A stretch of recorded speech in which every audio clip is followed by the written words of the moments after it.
Testing, testing. I hear y'all. Well, let me make sure I can see y'all. We'll be joining soon. Got the mic working. I shall see y'all in a sec.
All right, Grand Rising, man. We still getting into this OBS, but I'm liking it more and more. As you can see, we back up in this cold, man. Back up in this cold. You can't see what I'm looking at, but all I see is a blizzard. All I see is a blizzard. Hold on, let me make sure I can see the chat with y'all. Hold on, one second. Let me make sure I can see it in both places. That's where it's a little easier because it's a little hard for me to see it on the screen sometimes. Wait, oop. I think I see the chat. Hold on. I just was seeing it. Hold on one second. As you're joining though, please make sure that you like. That's gonna help boost the algorithm. The goal is to get as many different perspectives in the building as possible. And while I'm still waiting for it to pop up on my screen, what we shall do is I'll read a little bit of a few of the comments that came in, a few of the wise words, I should say. Shout out to our big bro, Finn. Your connection with God is personal, not permission-based. No religion should stand as a gatekeeper to what already lives within you. All right, Finn knows. He knows I've been looking at these Professor Jang videos. Finn knows that I've been looking at these Professor Jang videos, and these things are getting intense. Let's see. Dwell on the beauty of life. Watch the stars and see yourself running with them. A reminder to appreciate the wonder of existence. The Honorable Marcus Aurelius. The Honorable Marcus Aurelius. We get so many wise words from him, as well as our big bro Finn. Shout out to Bubbles in the building. I love that. Butterfly and Bubbles. We love that. Yeah, Butterfly and Bubbles. The little 5-minute countdown. Or I love both. I love the little, I think you're talking about the countdown as well. But I'm loving the quotes as well. Let's see. The OG come to us. I'm not sure who that is. But yeah, we're here. Good morning, y'all. Shout out to iRock in the building. iRock, haven't seen my girl iRock in a while. Hope all is well, iRock. I know you're always tuning in, but yeah, it's good to see you in the comments. Big Bro Finn wrote, the universe is change. Our life is what our thoughts make it. You suffer not because things change, but because you expect them not to. Marcus Aurelius. All right.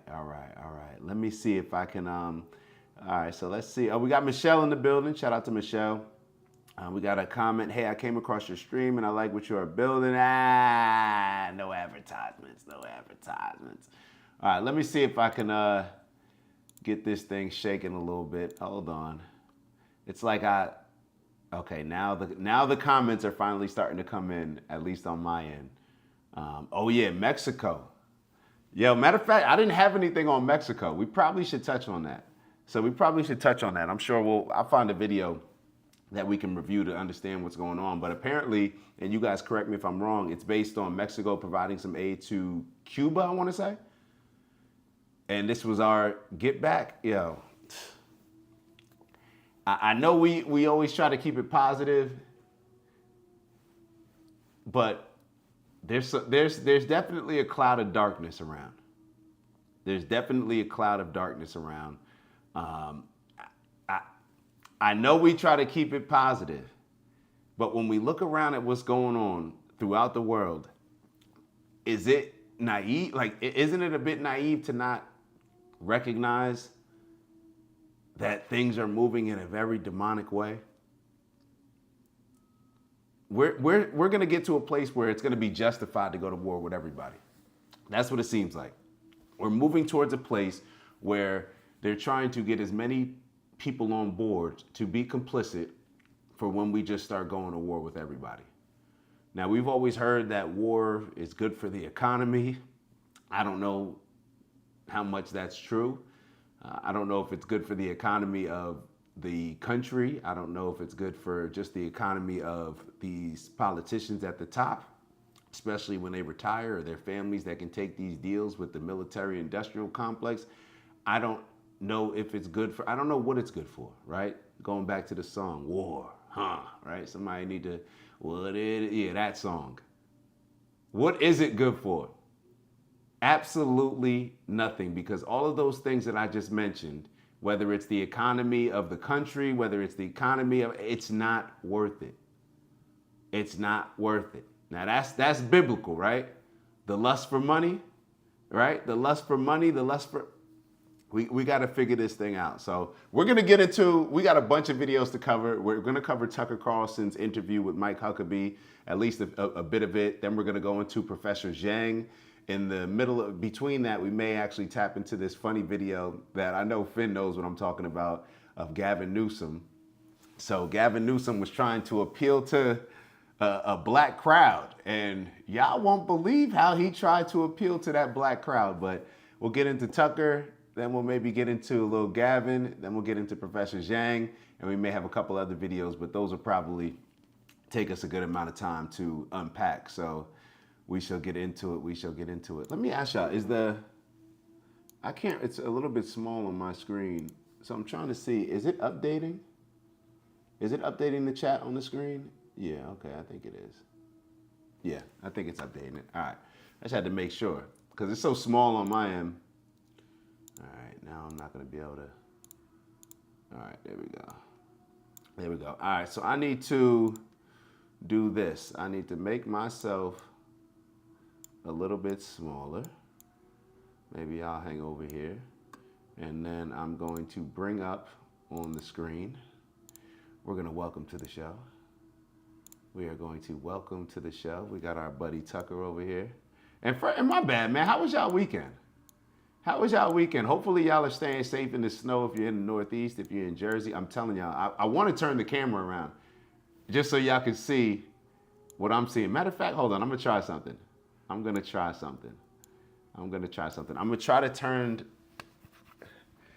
turn my camera to the phone. Hold on, let me see if I could do this. We gotta try, well, I wanna, hold on. I'm gonna see if I could turn my camera. Nah, that's not gonna work. All right, it's not showing up as a, all right, I was gonna try to use my phone. You know how you can use the phone to do you can switch from the actual camera that I'm using to the phone, but neither here nor there. All right, I'll show y'all. It's a lot of snow, just put it that way. It's a lot of snow, but we're gonna get into this conversation. This was one of the best pieces, or let me say, the most courageous pieces of journalism that I've seen in a very, very long time. I'm actually gonna switch this up a little bit if y'all don't mind, because it looks like I'm looking at there we go. There we go. There we go. Perfect. This was one of the most courageous pieces of journalism that I've seen in a very long time. Tucker Carlson having a conversation with Mike Huckabee. This is one of those conversations where you finish it up, and I don't even think that Mike Huckabee understands perhaps like the way that he ended up making Israel and America look in a lot of this situation when we talk about going back and forth. Is our government being controlled by Israel? All these different topics. What gives Israel the right to the land? Tucker Carlson is asking all of these questions, even down to, all right, well, let's do some DNA testing. Let's see who's really from the land. Why don't we do DNA testing? That'll prove everything. Everything gets exposed in this conversation. So without further ado, and hopefully things are updating. It seems like the chat's moving a little bit slow, but that may just be me on my end. So we're gonna get into the convo.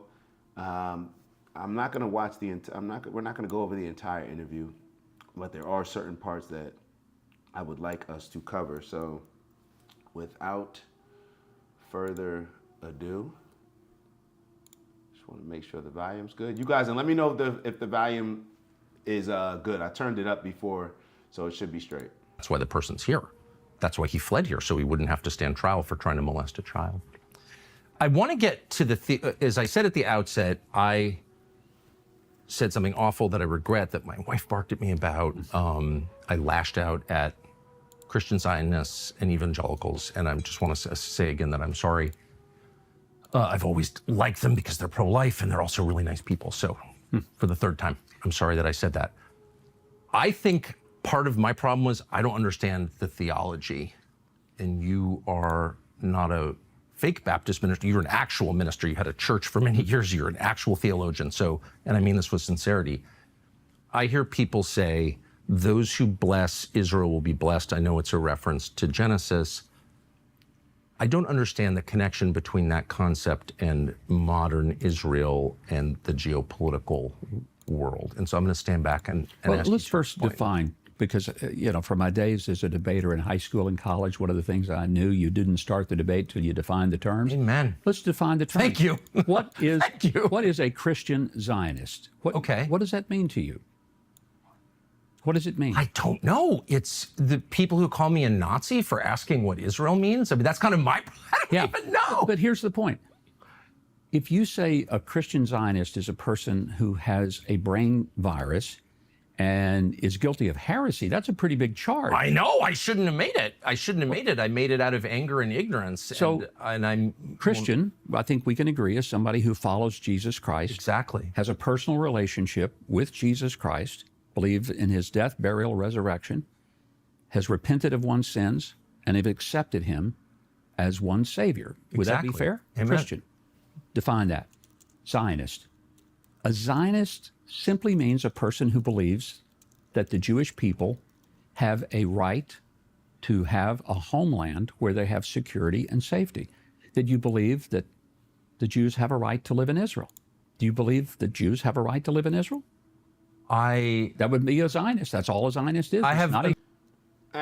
He's trying to conflate two things, and I have to stop it there, because just because you believe, let's say even if you did believe that Jewish people have the right to a homeland, what makes you believe that that's not the same thing as believing that they have the right to take somebody else's homeland?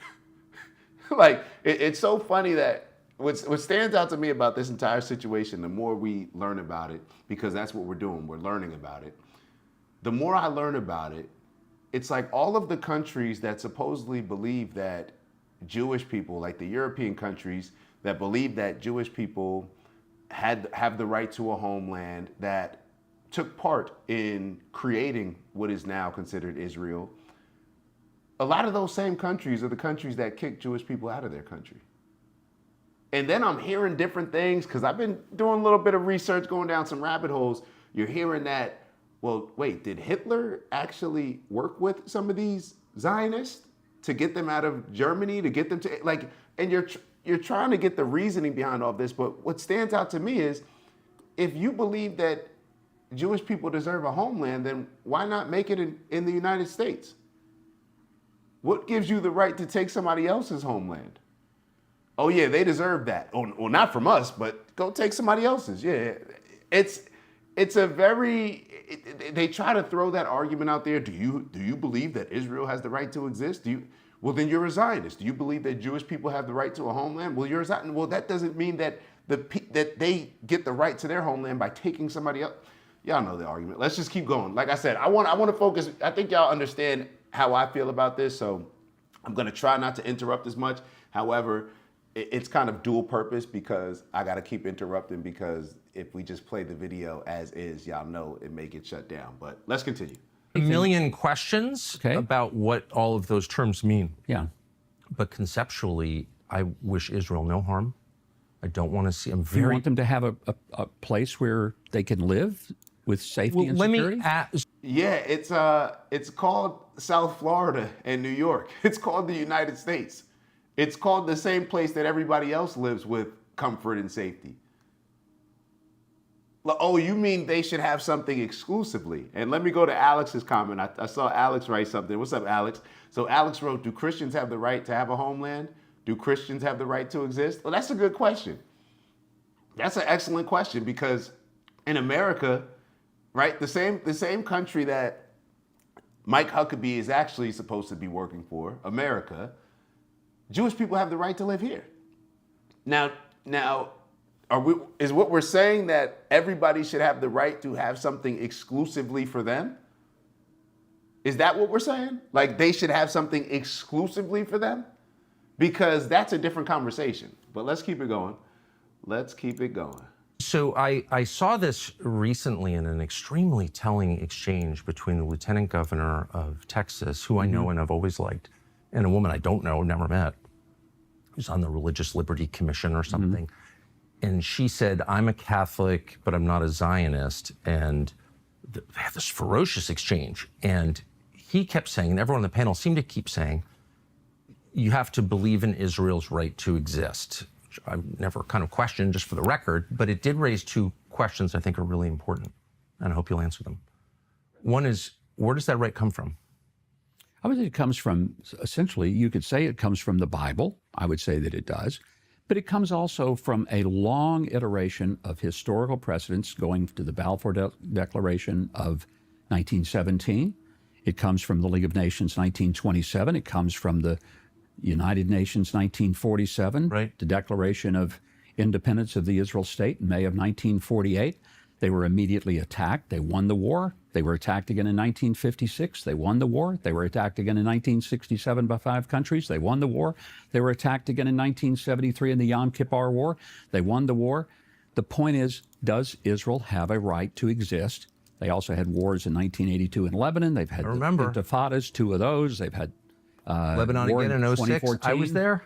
No, I'm very familiar with the modern history of the state. Okay. Pretty familiar, I think. And I've been But here. a Zionist simply means somebody who believes that Israel has a right to exist. Now, the question is, do you believe Israel has a right to exist? I guess. I mean, I want Israel to exist. Well, no, but I want to know what that means. So, like, do other countries have a right to exist?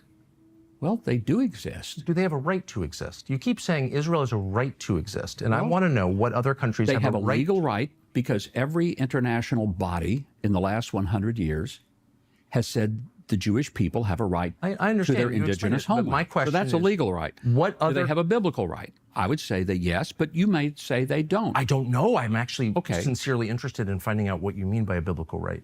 But for Let me ask y'all this, because this is where sometimes the conversation, when Christians are having this conversation, it becomes hard to challenge, which is why in some ways I was very pleasantly surprised how far Tucker went in asking certain questions, because to me, even the questions that he was asking, you know, he's pushing the pastor, but it kind of like contradicts his faith in a lot of ways. And the reason why I'm going to say this is because I think the same, if you're okay with how America was created, then what's the problem with what Israel, like what's the problem with what Bibi Netanyahu and Israel are doing?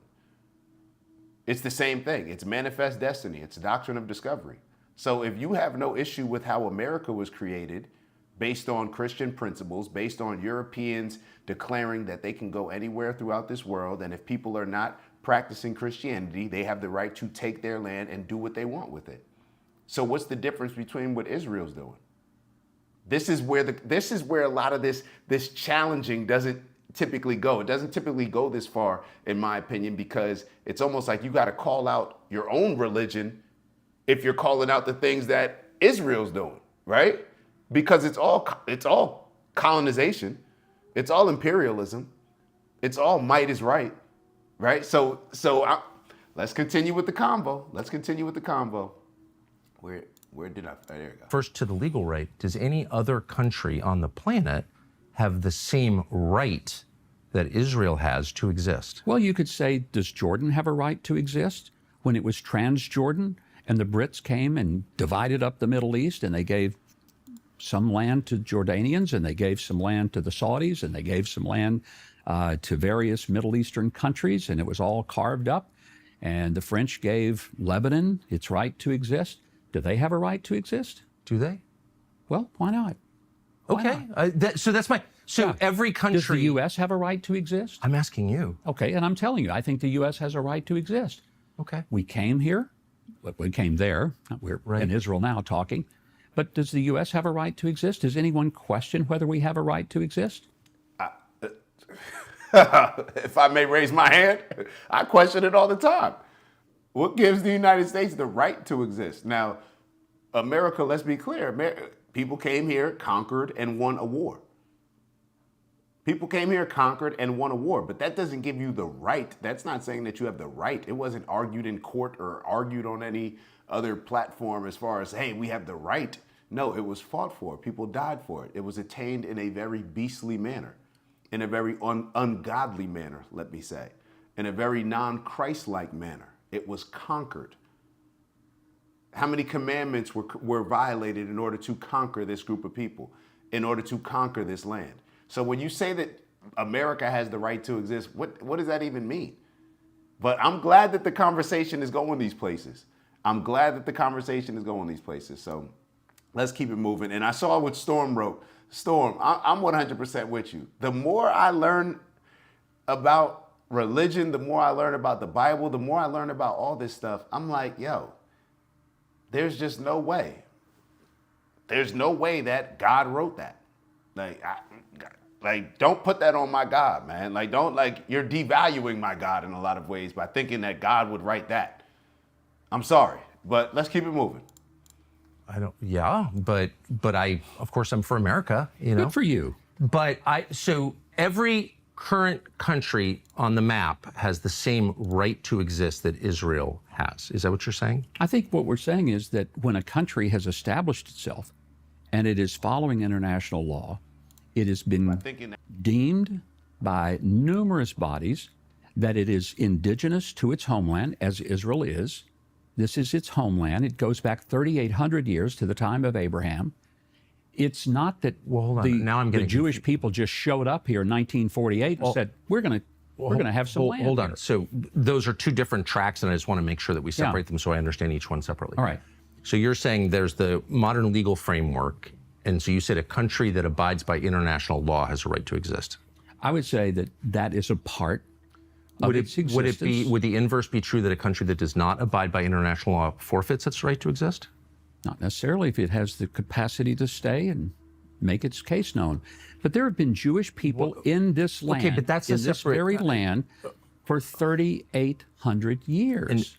Okay. So, but you're saying as the modern nation state with borders and a military and a Knesset and just all the kind of trappings of a modern country, all of which I support, that country has, every country on the planet has the same right as Israel to exist because it does exist. Is that what you're saying? I'm just trying to understand the concept here. Well, I think what we're trying to get to is Christian Zionism, and you've taken this way off the road here. I don't know that I have. I don't mean to. Christian Zionism is a separate thing, but I just keep hearing people say Zionism is the belief but that's the fundamental argument that's going on. Does Israel have a right to live in their indigenous, ancient, historical land, a land that has been affirmed throughout international organizations, a land that has direct ties to the Jewish people? I just want to know if this...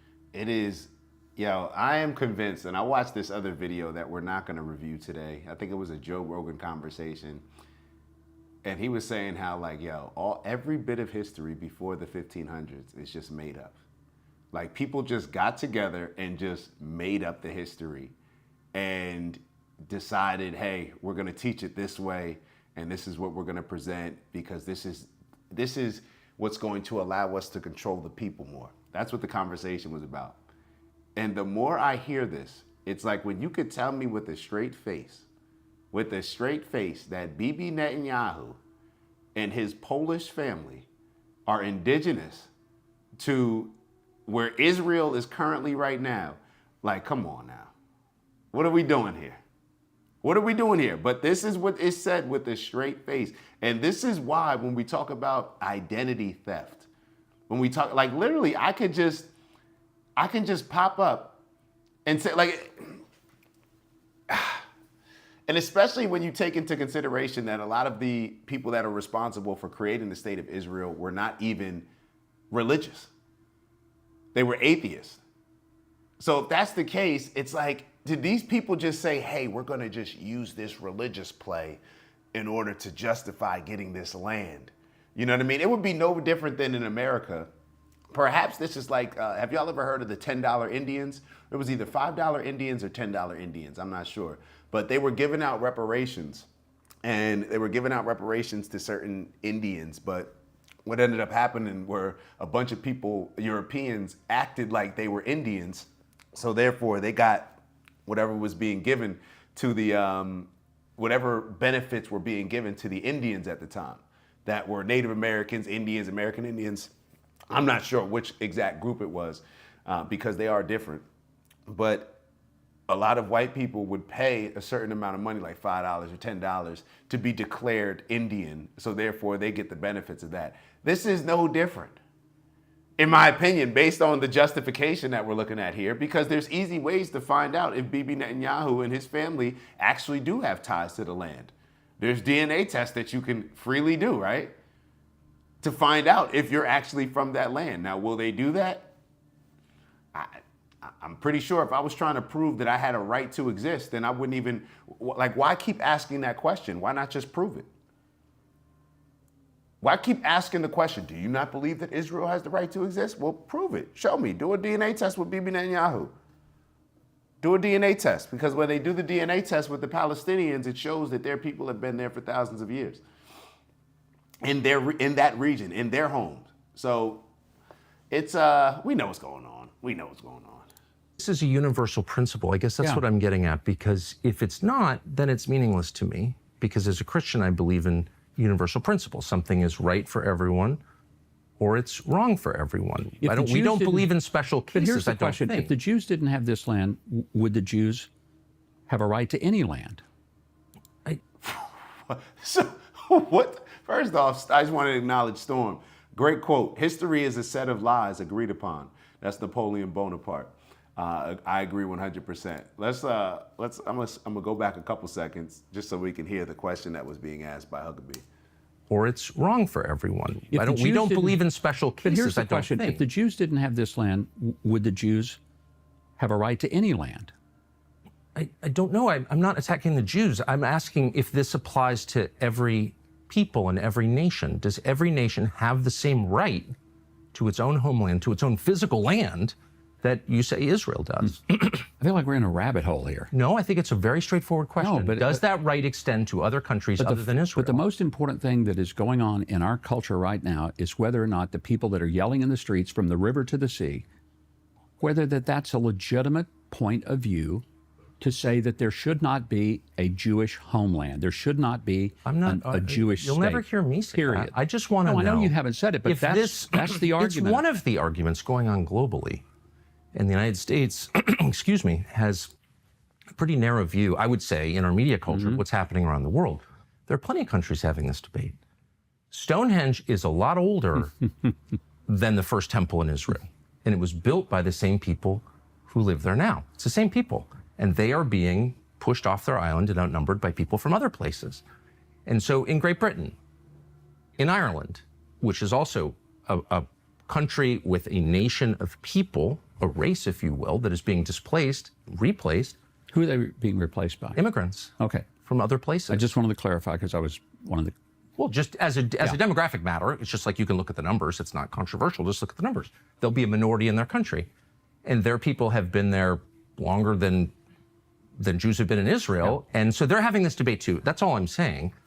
And lots of places are having this debate. Sure. So does that principle apply to everyone, or is it specific just to Israel? I think it applies specifically to Israel. It applies to anyone who can prove that they have some connection to the land and connection to the history and connection to international law. Bro, that is the biggest BS. Do you know how? So that's like, and this is what I want to be very clear on. So if I prove that my mom and her Native American tribe had a right to this land or were living in this land before America became America, what does that mean? Does that mean that, oh yeah, we need this back? I need this back. And this is why I always call it out when it comes to, if you're a Zionist living in America, like it's the biggest hypocrisy. Like you're a Zionist living in America, a place that you know was conquered, that the indigenous people are not living here. The indigenous people, not from 3,000 years ago, but let's go back, let's say 400, 500, 600 years ago. The people who were here, they're not here. They were kicked off. Had a genocide committed against them, ethnically cleansed, all these different things. But you happily live here. But then you go and expect people to believe that because your ancestors allegedly occupied this territory thousands of years ago, that you have a right to it. How do you live in America in a place where you know was stolen recently compared to what you're saying was taken from you thousands of years ago? But you justify kicking somebody else off of their land, kicking Palestinians off of their land, and you being able to have your homeland there, but you're in America living on somebody else's homeland. And you're not the indigenous people. It's all, this is where I guess this is what you would call, is this what you would call racism? Or I don't even know the exact term, but you just think that you're better? Is that the best way to say it? There's certain people that are just better and certain people that are less than? That's what it comes across as. It's like Mike Huckabee is saying all these things, completely forgetting the country that he works for. But Israel, I think, does Why have do you keep an bringing up extraordinary... international law? So if, again... Well, no, but let me finish this, Yes. Tucker, because here's the point. We're talking about Christian Zionism. The idea that as a Christian, I believe in both the Old and the New Testament. Why wouldn't I? I'm a person of the book. There are 80 million evangelical Christians in the United States. What makes us who we are is our adherence to the Scripture, our belief that the Bible, all of it, not part of it, but all of it, is the Word of the living God. Yeah. So if I believe in the Old and the New Testament, I do believe that there is a very specific call to the Jewish people that started with Abraham, and he called them out of what is now modern-day Iraq, said, "Come where I send you." He came, this is the land. Genesis 12:3, he says, "I will bless those who bless you, curse those who curse you." In Genesis 17, he looks out at the world, he says, "Look, and this is where I'm giving you the land." I think And it's since that time, there have been people living in this land, Right. connected to that moment of history. So there. Storm, this is what it goes back to. When you're not allowed to question who wrote the Bible, I guess this is the reason. I guess this is the reason that you're not allowed to question who wrote the Bible, because when you question it, it's like, yo, seems like it was written by somebody trying to prove to me that they deserve this land. That's what it seems like to me. It seems like whoever wrote this was trying to prove to everybody else that, oh yeah, I'm in charge, but I'm in charge because, oh, God said I should be in charge. Yeah, God also said that, yeah, my people, that we're the chosen people. So y'all should just listen to us. This is what we always talk about when it comes to what was religion established for? What is its purpose? As some form of control, some form of guidelines, right? Some form of contract with God in order to behave a certain way and live a certain way. But it's to control the masses, right? So if I'm using it to control the masses and I have this book, of course I'm going to write this book in a favorable way of identifying me as God's chosen people, as me as God's chosen person to lead. So that way everybody else, what do they end up doing? They follow. But in order to justify, it's like, if you don't believe that God actually wrote the Bible, then what actually is justified? You get what I'm saying? So you have to be sold on the fact that God actually wrote this in order for any of this world to make sense. You have to believe that God actually wrote that Bible in order for any of this to make sense. And the more things don't make sense that I'm looking at right in front of my face, the more I believe the more I think it becomes obvious, because I don't think I need to believe anymore. I just don't believe that God wrote the Bible, but the more that it becomes obvious that God didn't, from my perspective. There's a historical connection that is unbroken. You've said that, and I want to ask you what that means a little more specifically, if that's okay. But first, let me just say that you could say the same thing of Britons who've been there in their land longer. Is anybody trying to tell the Brits they can't live there anymore? No, what's happening is... But they are saying that to the Jews. Oh, okay. But I just wonder if you would extend the same sympathy or the same principle. You seem like this is... You think I'm trying to trap you? I'm not. I'm at all trying to trap you. It'd be as simple as saying native Britons have the same... I got no problem with the native Brits having their land. Having the right to their land. But my point is, I don't know that there is a biblical connection for the Brits. Okay. But I would say... So that's what it comes down to. Take that off the table, and I think there's still a basis for the Jews having this little bitty strip of real estate. I'm not even arguing with you. I'm just trying to... At all. I'm just trying to understand what it is that you're saying, because it's not obvious to me, and maybe it's an IQ problem, but I'm having trouble understanding this. But let me just go back to just clarify one thing. Okay. You've brought up international law at least twice, maybe three times, as a basis for Israel's legitimacy. If Israel was out of compliance with international law, whatever that is, would it be less legitimate? Depends on if the law and the way it's applied is legitimate. There are some applications of so-called international law that are not legitimate. I agree. Look at the ICC or the ICJ. I agree. Utterly ridiculous. One of the reasons I'm so grateful President Trump and Secretary Rubio are pushing hard, trying to get rid of the ICC and the ICJ, is because they have become rogue organizations that are no longer really about an equal application of law and justice. I don't know enough about it to say if that's true or not. But I'm interested that you yourself appealed to international law as a basis of Israel's Well, what I'm legitimacy. looking at is the whole of the last 100 years. The Balfour Declaration is not exactly international law, by the way. It was a letter, I think. It was maybe not law, but it was a declaration. It was an assumption and a declaration that was done by Lord Balfour in Great Britain. At that time, this land was under the British mandate, and he said the Jews should have the land that was theirs from 3,800 years ago. It was simple as that. Right, and I'm not debating that. I'm just it was not international law. It was a colonial power saying, okay, but then here's how later we're it going to was divide up the international world law after under the League of fall Nations, the under the Ottoman United Nations, and then because of the victories that Israel had against those who tried to annihilate them. And it wasn't just that they were trying to take a little piece of their land, they tried to annihilate them. Okay. And there is still to this day the shouts of from the river to the sea. And Tucker, that means only one thing, not the shrinking of Israel, but the annihilation of Israel. I don't think that's different. I don't think you can. Yo, you don't get to just take my land, and then when I scream for it back, all of it, you get to play victim. They're trying to annihilate us.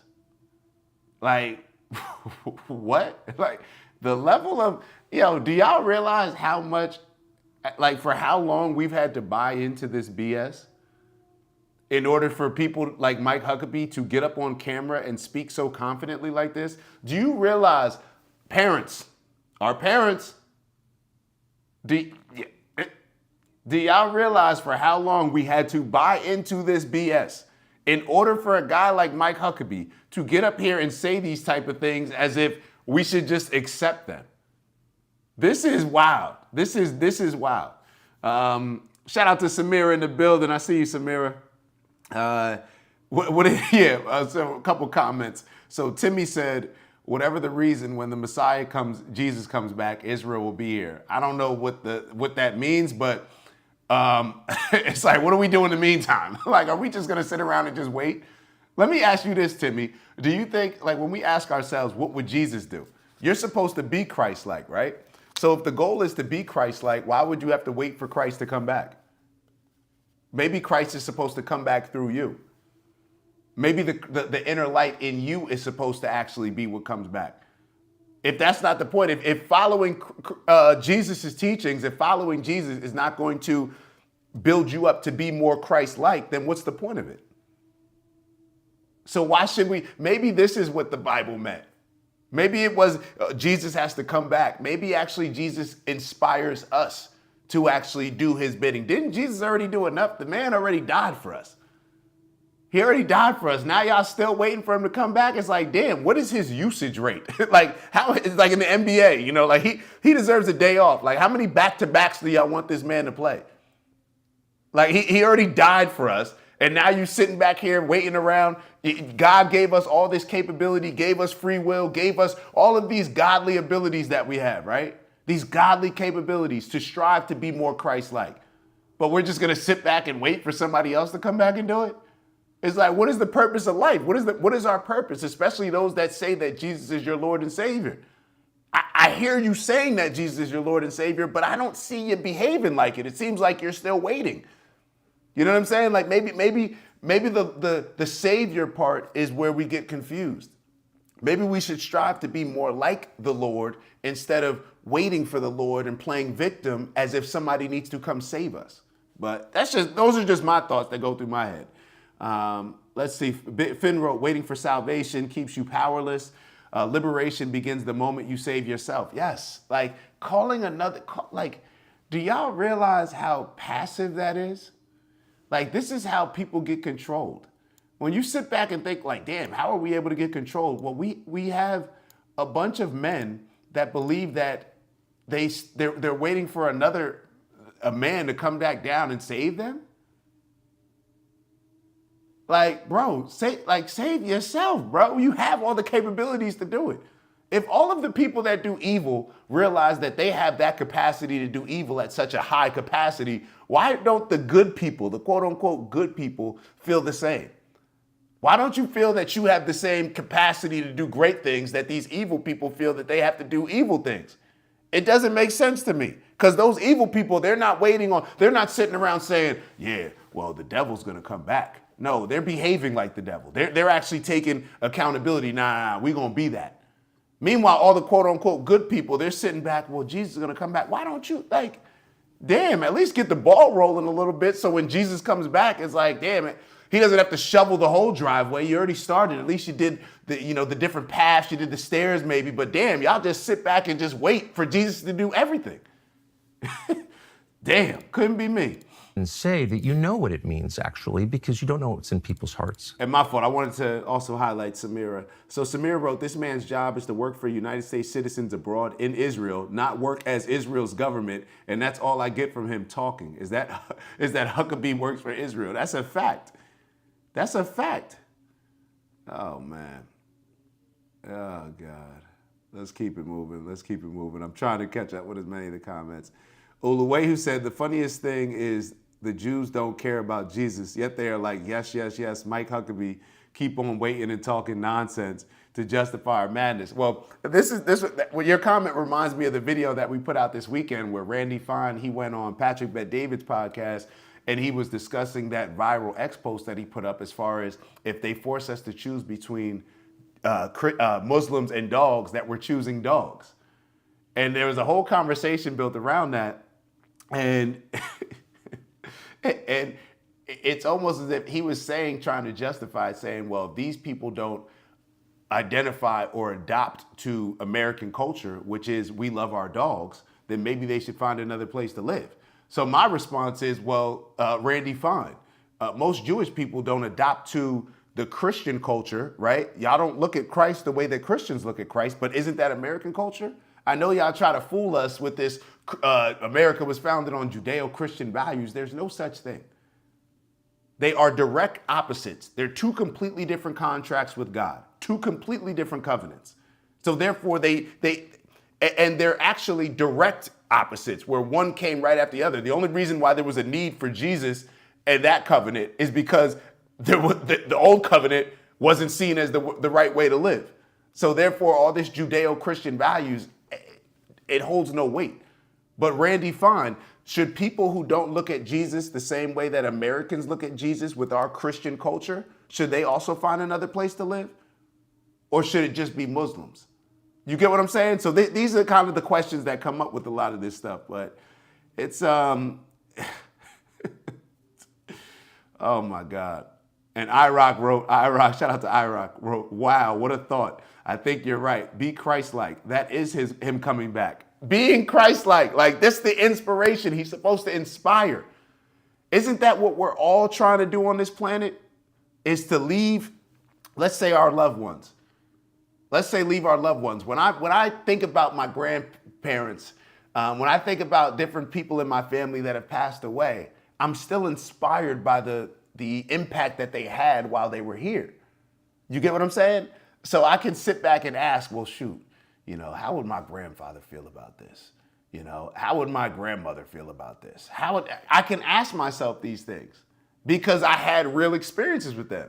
And then when I'm teaching my kids, when I eventually have them, and when we eventually have them, I'm going to be teaching them about my grandparents that they never got to meet, but they're still going to be able to be inspired by the stories that I'm teaching about them.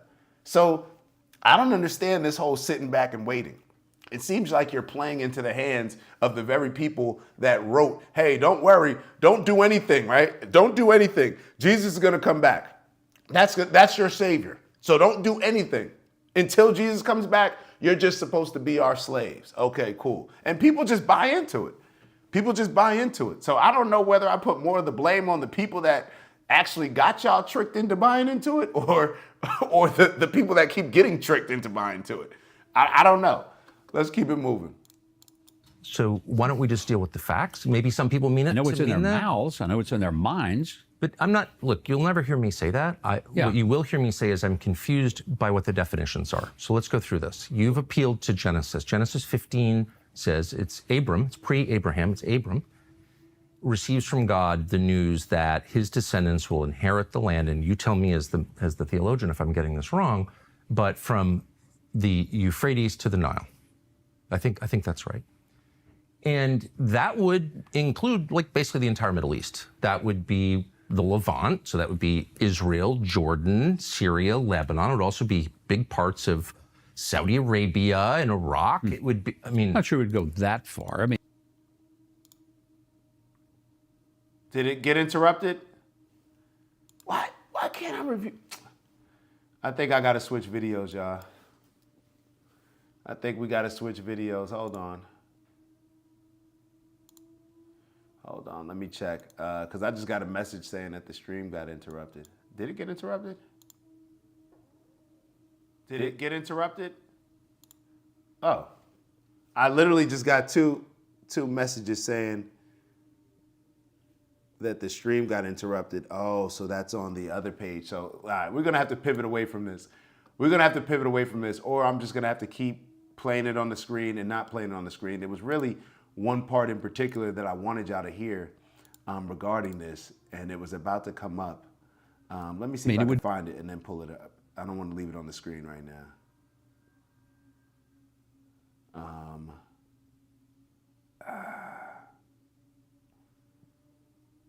I don't want to put it in this. All right, we're gonna. I don't want to play around with Tucker's videos. Do me a favor. Give me a second. We're gonna switch it up real quick. Before we get into this, I really wanted y'all to hear some of the clips because I don't know if I could play it on my. Maybe I could play it from my video. Hold on, let me see this. Because I got an email saying your stream was interrupted. How did we get here? Hold on. Yeah, so they interrupted us on the other page when copyrighted content is detected. All right, so let me get rid of that. Yo, this is what I need y'all to do. Go check out the videos that I put up on this. Put up 2 or 3 videos breaking down this interview. Y'all will check it out. But we got the most of it. I'm not gonna say we got most of it because we didn't get the meat of it. We did not, because I recommend that everybody really takes time to watch this full interview because it puts a lot of things in perspective. It didn't get interrupted for you guys because you guys are on the OG Network YouTube, but it got interrupted on the Black Guy in the Corner YouTube page, which means that they just reviewed that one first and they're gonna review this one. So before we have to get interrupted, I'd rather just not even go into it. But there were a lot of things that were said in that conversation that Tucker actually pushed Mike Huckabee on. He said, why doesn't Bibi Netanyahu take a DNA test? He was pushing them on, well, and this is the conversation that they were just getting ready to get into, where the Bible actually gives a lot more land to Abraham and his descendants than what is currently Israel.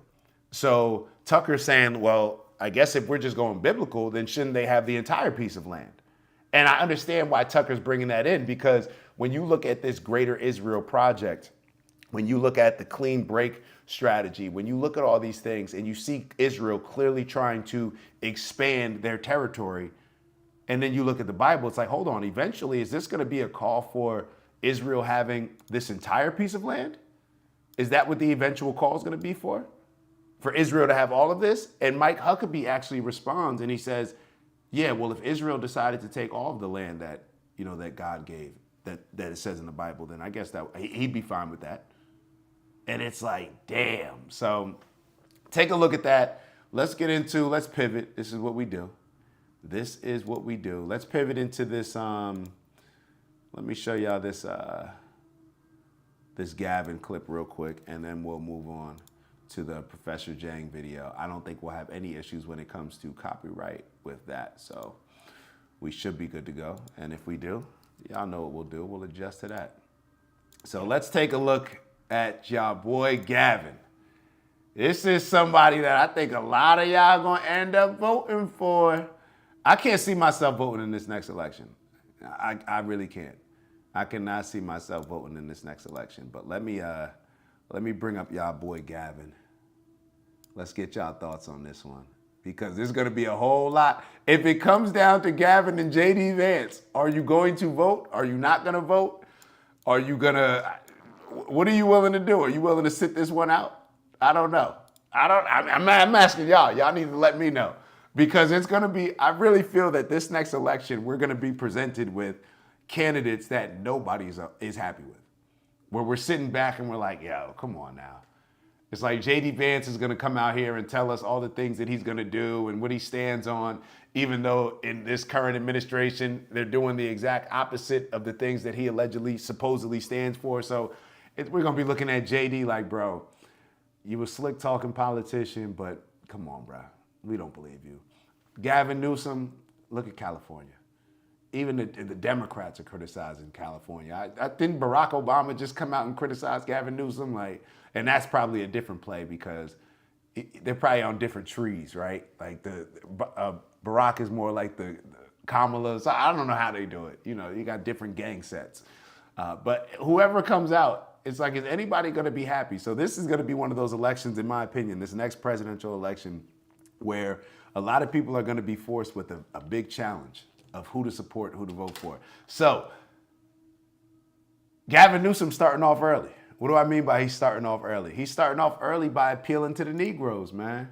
Y'all know that the Democrats, they rely on that Negro vote. They rely on that. So they go out every election. They sing the Negro spirituals. You'll see Hillary Clinton put some hot sauce in her bag to appeal to some Negroes. And Gavin Newsom, he's kicking the appealing off early. So let's take a look. I'm not trying to impress you. I'm just trying to impress upon you.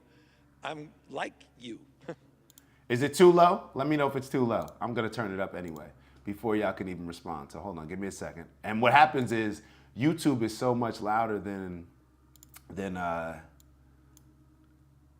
X post, but it's all good. We got it figured out. It should be all good. Let me see. I know better. Boom. Look at how, I love when it operates with the slick. All right, let's get it. I'm not trying to impress you. I'm just trying to impress upon you. I'm like you. I'm no better than you.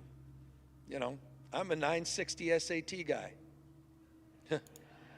and I'm not trying to offend anyone, trying to act all there. Yo, look at bro shaking it, like nodding his head.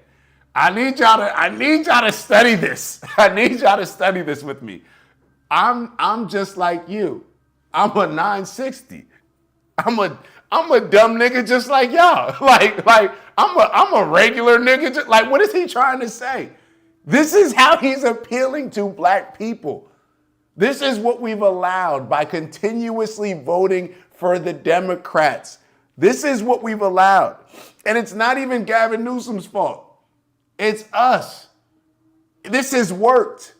This has been the play that they've been running for a very long time, and it's worked. Is there another group of people, another demographic that is as loyal to a party as much as black people are loyal to the Democrats? So therefore, if they're studying what has worked in the past, then hey, like this works, so we got to just keep doing it.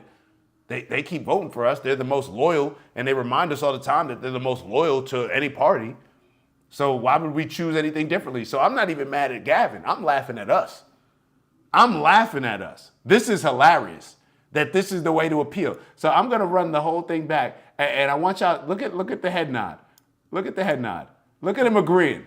And, Look at him agreeing. Nah, bro, you don't have to agree. You know what he's saying is wild. But let's listen to the whole thing again. I'm not trying to impress you. I'm just trying to impress upon you. I'm like you. I'm no better than you. I'm a 960 SAT guy. and I'm not trying to offend anyone, trying to act all there if you got 940. But literally a 960 SAT guy. I cannot, you've never seen me read a speech because I cannot read a speech. Maybe the wrong business to be in. Not that you will never see me reading a speech because I just don't believe in reading speeches and I like speaking freely and I don't like doing the whole script. No, it's because I can't read.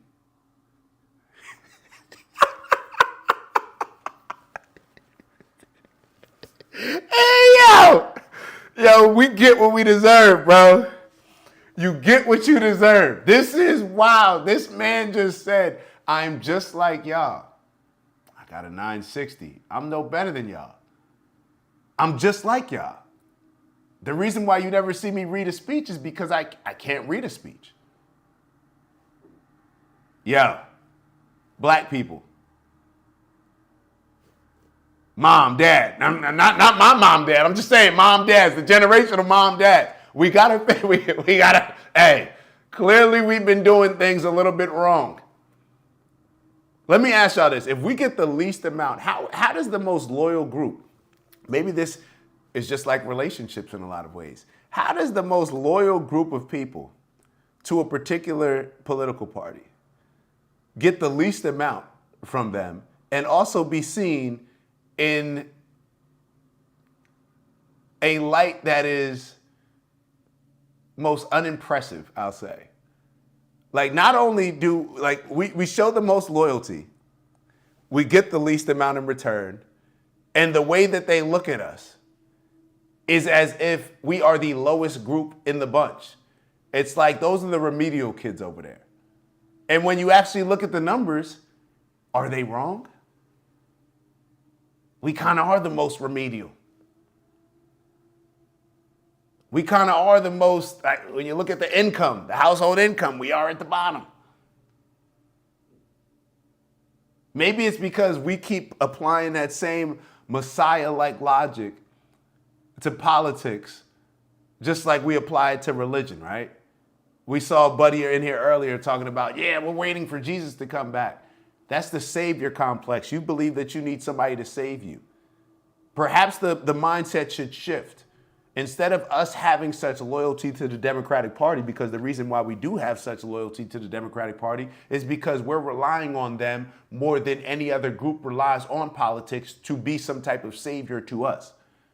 This has been the case ever since Lyndon B. Johnson put those social programs in order. Black people have been relying on politics and politicians to be our savior. And fast forward 60, 70 years, look where we are. Look where we are. Lyndon B. Johnson said this, allegedly, that he'll have niggas voting Democrat for the next 100 years because of these social programs. And look where we are. Look where we are. So it's definitely an interesting one on this. I mean, they're putting it out there for us. They're putting it out there for us. They're putting it out there for us. All right, let's keep. All right, so we're gonna move on. We're gonna move on to Professor Jang. We're gonna move on to Professor Jang. Let me pull up the Professor Jang stuff. I got a real good feeling that y'all are gonna like that. Do me a favor. Let me hold back on this screen. Hold on 1 second. 1 second. Professor Jang. Which one do we want to get into? I've been consumed. I've been over consumed. Matter of fact, no. This is what we're gonna do. I think Finn, you sent one over that you wanted me to look at, right? So we'll look at yours first because I haven't looked at it. So we'll look at that one for the first time, and then we'll get into. I think this is the one that you sent over, Finn. So I haven't seen this one. So let me actually wait for Finn. So Finn, should we play this one or the one that I put up on the that I did the review on? And oh shoot, I see Glay in the building. Glay. All right, so I gotta hold on. Glay trying to tap in. Hold on. You trying to jump on? All right, hold on. Nah, cause we got the OBS setup. Hold on. Yeah, hold on. Let me try to get Glay in the building. All right, I got you. Hold on. Glay trying to pull up. We gotta get Glay in here. Hold on. Let me see if I can get him. All right, so Glay, if you're listening, real quick, all right, y'all give us a sec before we get into this, and I'll also give Finn. Let me know which one you want to look at. We can look at this one, or we can look at the one on secret societies that kind of tells the story of the different covenants that God made with humanity. We can get into yours, or we can get into this one. But I want to get Glay on here, real quick. All right, Glay, if you're listening to me, go to Talk Studio. All right, I see you in Talk Studio. All right, boom. I'm gonna put you on the screen. You're here. Hold on, how does it? I want it to be a little bit. Glay, I see you on the screen on Talk Studio. Why isn't it coming through as clear? Okay, now it's clearing up. All right, so this is how. I was learning how to do all this, Glay. We were learning how to do all this. Hold on, let me get rid of. Is this one? All right, let me get rid of that one. Hold on.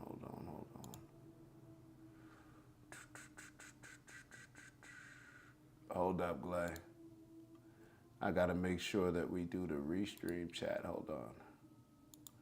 Y'all know it'll be worth it. Hold on. Hold your horses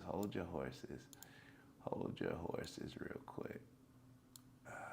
All right, let me get rid of this one. Hold on. You there, Glay? Yeah, I see you. Hold on. We just pulling it up. Hold on. Paste reference. All right. We should have the chat on here. Yeah, you gotta love this OBS, man. You gotta love OBS. Glay, you on? You can hear us? His may be a little delayed. Hold on. How we gotta do it? Oh wait, I know how we gotta do it. Hold on. Give me a sec. You can hear me, right, Glay? You can hear me? All right, hold on.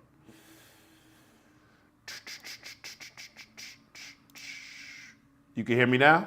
Yeah, I can hear you. All right, so give me a second, because I kind of have to get off of this screen.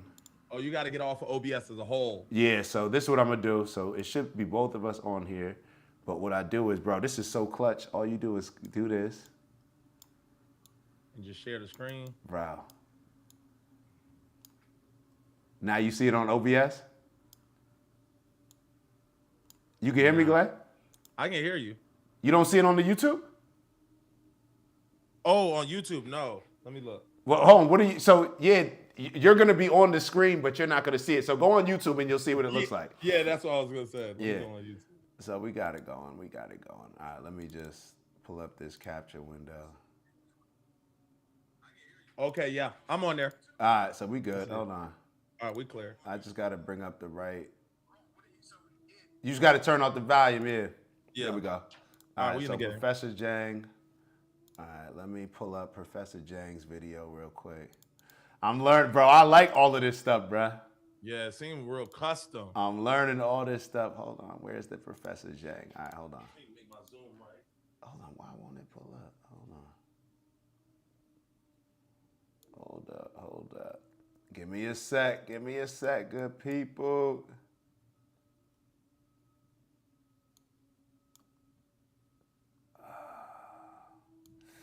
Oh, don't do that. Oh, it just split. Separate views. All right. Hold on, y'all. Hold on. Do me a favor. Give us a like while we figuring this out. Just to show you. All right. Give us a like, man. We got Glay in the building. Hold on. Yeah. Had to pull up on my peoples real quick. Hold on. Why is it? Oh wait. Hold on. All right. So I got the wrong window capture.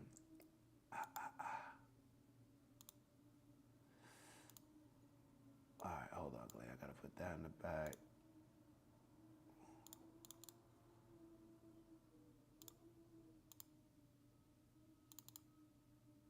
There are unsaved changes. Do you want to save them? Discard. All right. Okay, so you should be good now. Okay, so I got your part good. Now I just got to get this window capture, the right one.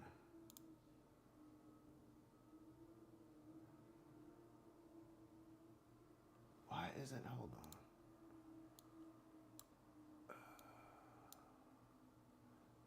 There should be an X. All right, let me see. Nah, I can. Yeah. So I think y'all. It looked like y'all was looking at the mayor of Atlanta, if I'm not mistaken, right? The mayor of Atlanta. Nah. That was Gavin Newsom. The black dude in that video y'all was just playing. Oh, that's who he was talking to? Yeah, that's the mayor of Atlanta. Oh my God. Oh yeah. Are you serious? I didn't even peep that was Gavin Newsom. I didn't know that was the mayor of Atlanta in that. Yeah, that's the mayor. Hold on, I'm hearing something in the background. Oh snap! There we go. All right, why? That was my phone. It won't let me bring up this. Hold on, maybe I gotta start. It won't let me bring up this tab. It's all good. Let me try to just start a new one. But yeah, so hold on. So that was the mayor. Yeah. So so we can kind of keep it going. But yeah, it looked like he was sitting down talking to the mayor when I was watching y'all just a second ago on the table. But I'll confirm once you pull it up. I'm only really seeing doubles of both me and you on the screen. Yeah, I'm trying to. It won't let me bring up the Professor Zhang video, and I don't know why. Let me just delete this window capture then. Hold on, let me just delete this one. I don't know what to do with it. Hold that. Remove. Hold on. All right, let me just add window capture.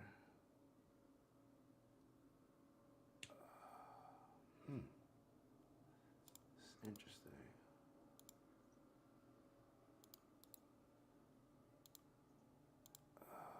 Give us a sec, good people. Hold on. Give us a sec. Yeah, it looks like you just cleared it out. So I just see me and you on the left. It won't play this. Oh wait, hold on. Now it should be there. Hold on. All right, boom. We good. Okay. Got this thing figured out. So yeah, so this was the mayor. So this is the mayor. Now we got to look at this again. Oh, yeah, run that back. Now we got to look at this again. If I'm not mistaken, Andre Dickens is his name. Yeah, that's Andre. Yeah, that's the mayor of Atlanta. That is the mayor of Atlanta, bro. Yeah. This is embarrassing. Well, so what was the play? What's the All right, combo? so listen, hold on, listen. I'm gonna play it again. Hold on, here you go. The SAT guy. I'm not, I'm not trying to impress you. I'm just trying to impress upon What's you. up, Samira? What's I'm up, Finn? like I you. appreciate y'all showing me some I'm love. no better What up, than Maya you. in the building? I'm a Had to pull up on 960 my boy. I SAT just guy. got out of a session. I was like, let me dive in. Glad And, they're not gonna be able to hear it. And How I'm you not gonna trying hear to it? offend anyone, trying to Can you act hear it? all there if you got Hear what? 940. Oh, that's why. I'm like, yo, literally- he definitely talking while the video played. Oh, gotcha. Oh, you gotta hold on. I don't know how we gonna do this, Glay, because you can't hear the chat. video. Oh, I can't hear the video. No, but it's fine. Just let it play, and then once I hear it, I'll dive into the convo with y'all. Hold up, how can we do this though? Because I wanted to play. Because you would almost have to look at it from the stream. Yeah, that's what I'm doing on the phone. So I'll play it through there, and then you just start talking about it. And once it finishes for me, then I'll flag in and then we can talk about it. All right, so yeah, so this was the same video. Hold on. All right, so we'll play this. We're gonna play it once, and then And then I'll dive in once I see all of it from Yeah. the stream side. yeah, So we can keep shit moving. I'm not, I'm not trying to impress you. I'm just trying to impress upon you. I'm like you. I'm no better than you. I'm a 960 SAT guy. and I'm not trying to offend anyone, trying to act all there if you got 940. But literally a 960 SAT guy. I cannot, you've never seen me read a speech because I cannot read a speech. Maybe the wrong business to be in. All right, so y'all got it. Glad, you let me know when you heard the entire thing, and then we'll get into it. But yeah, this is I had no idea when we were first watching that. Yo, this is yo. Every time I watch it, it just makes me laugh. It just makes me laugh. It's like, yo, you learn a lot about somebody and how they're trying to sell you on something. Whether you're trying to buy a car, whether you're trying to do whatever. You learn a lot. Like, think about it from a woman's point of view. Ladies, you learn a lot about that guy, how he treats you on a date, right? How he's trying to, you understand the goal that he has at the end of the day, but how he goes about trying to get that goal, how he goes about trying to get you to like him says a lot about what he thinks about you and how he thinks about you. So that's pretty much the gist of it for me. Glad, you got anything before, because we're going to move on to the next one as soon as you check this out. Let me actually get that. We'll let Glay give his thoughts on it, but then we'll get ready to move on to Professor Zhang. And Finn, I know you wrote in the chat which one we should look at, but I probably missed it. So if you let me know. Okay, I've seen it, Glay. What you think? So what's his objective? Like, what's he selling? He's selling that he's just like the rest of y'all. Okay. And I'm not smart. Right. I'm not intelligent. I can't read it. Yeah. I can't read either. And to all the black people that get mad when you look at certain inner cities and stuff like that, when you look at Baltimore, when you look at Chicago, when you look at places in Louisiana, all these places that are very black, a lot of these places, the kids can't read, not at the proper reading level. So Gavin Newsom's not wrong. He's not wrong. What I'm saying is that we should be offended by the fact that he's not wrong. Like, we should, Mm-hmm. The cosign is crazy, given that we know this is an issue in the community, but now it's almost like we're relating on traumas. Yeah. Like, y'all, we shouldn't be able to relate with this type of conversation. Not when it comes to the trauma of not being able to read and just being uneducated. That's your appeal to us. I ain't smart neither. Yeah, like, we can't be relating on shit like that. And this has been the Democrat play for a very long time. And just like we've continued to vote for it, when Joe Biden said, talking to Charlemagne, Charlemagne is trying to ask him some real questions like other cultures would. Just like somebody representing the Jewish community, somebody representing AIPAC, somebody representing the Indian community, somebody representing whatever other community. They're trying to ask Joe Biden questions about, hey, you've campaigned on certain things. What exactly are you going to do to help out this particular group of people? His response is to Charlemagne, man, you ain't black if you don't vote for me. And giggled off. And that's wait, what? Like, it's almost like, bro, stop trying to ask me serious questions. Like, damn well this ain't what this is. Like, y'all niggas gonna endorse me the same way y'all been endorsing me, and that's what it's gonna be. Like don't try to like I wasn't even prepared for this. Only reason why I took this is because I knew I was talking to some Negroes, and I didn't think that I actually had to elaborate on anything other than me just saying what my campaign speech is. You know what I'm saying? Yeah. And then you saw that realness come out, how he really feels. Like, bro, you ain't black if you don't vote for me. And it's like, oh, damn. Yeah, they can only get that shit off on us. And we tolerate it. That's it. That's the reason why. It's nobody else's fault but ours. Yeah. Nobody else's fault. All right, so Glay, I don't know how we're going to do this one on the Professor Zhang video. It's just another video, right?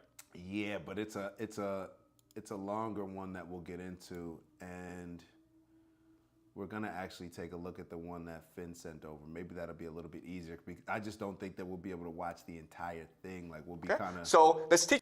stopping every once in a while.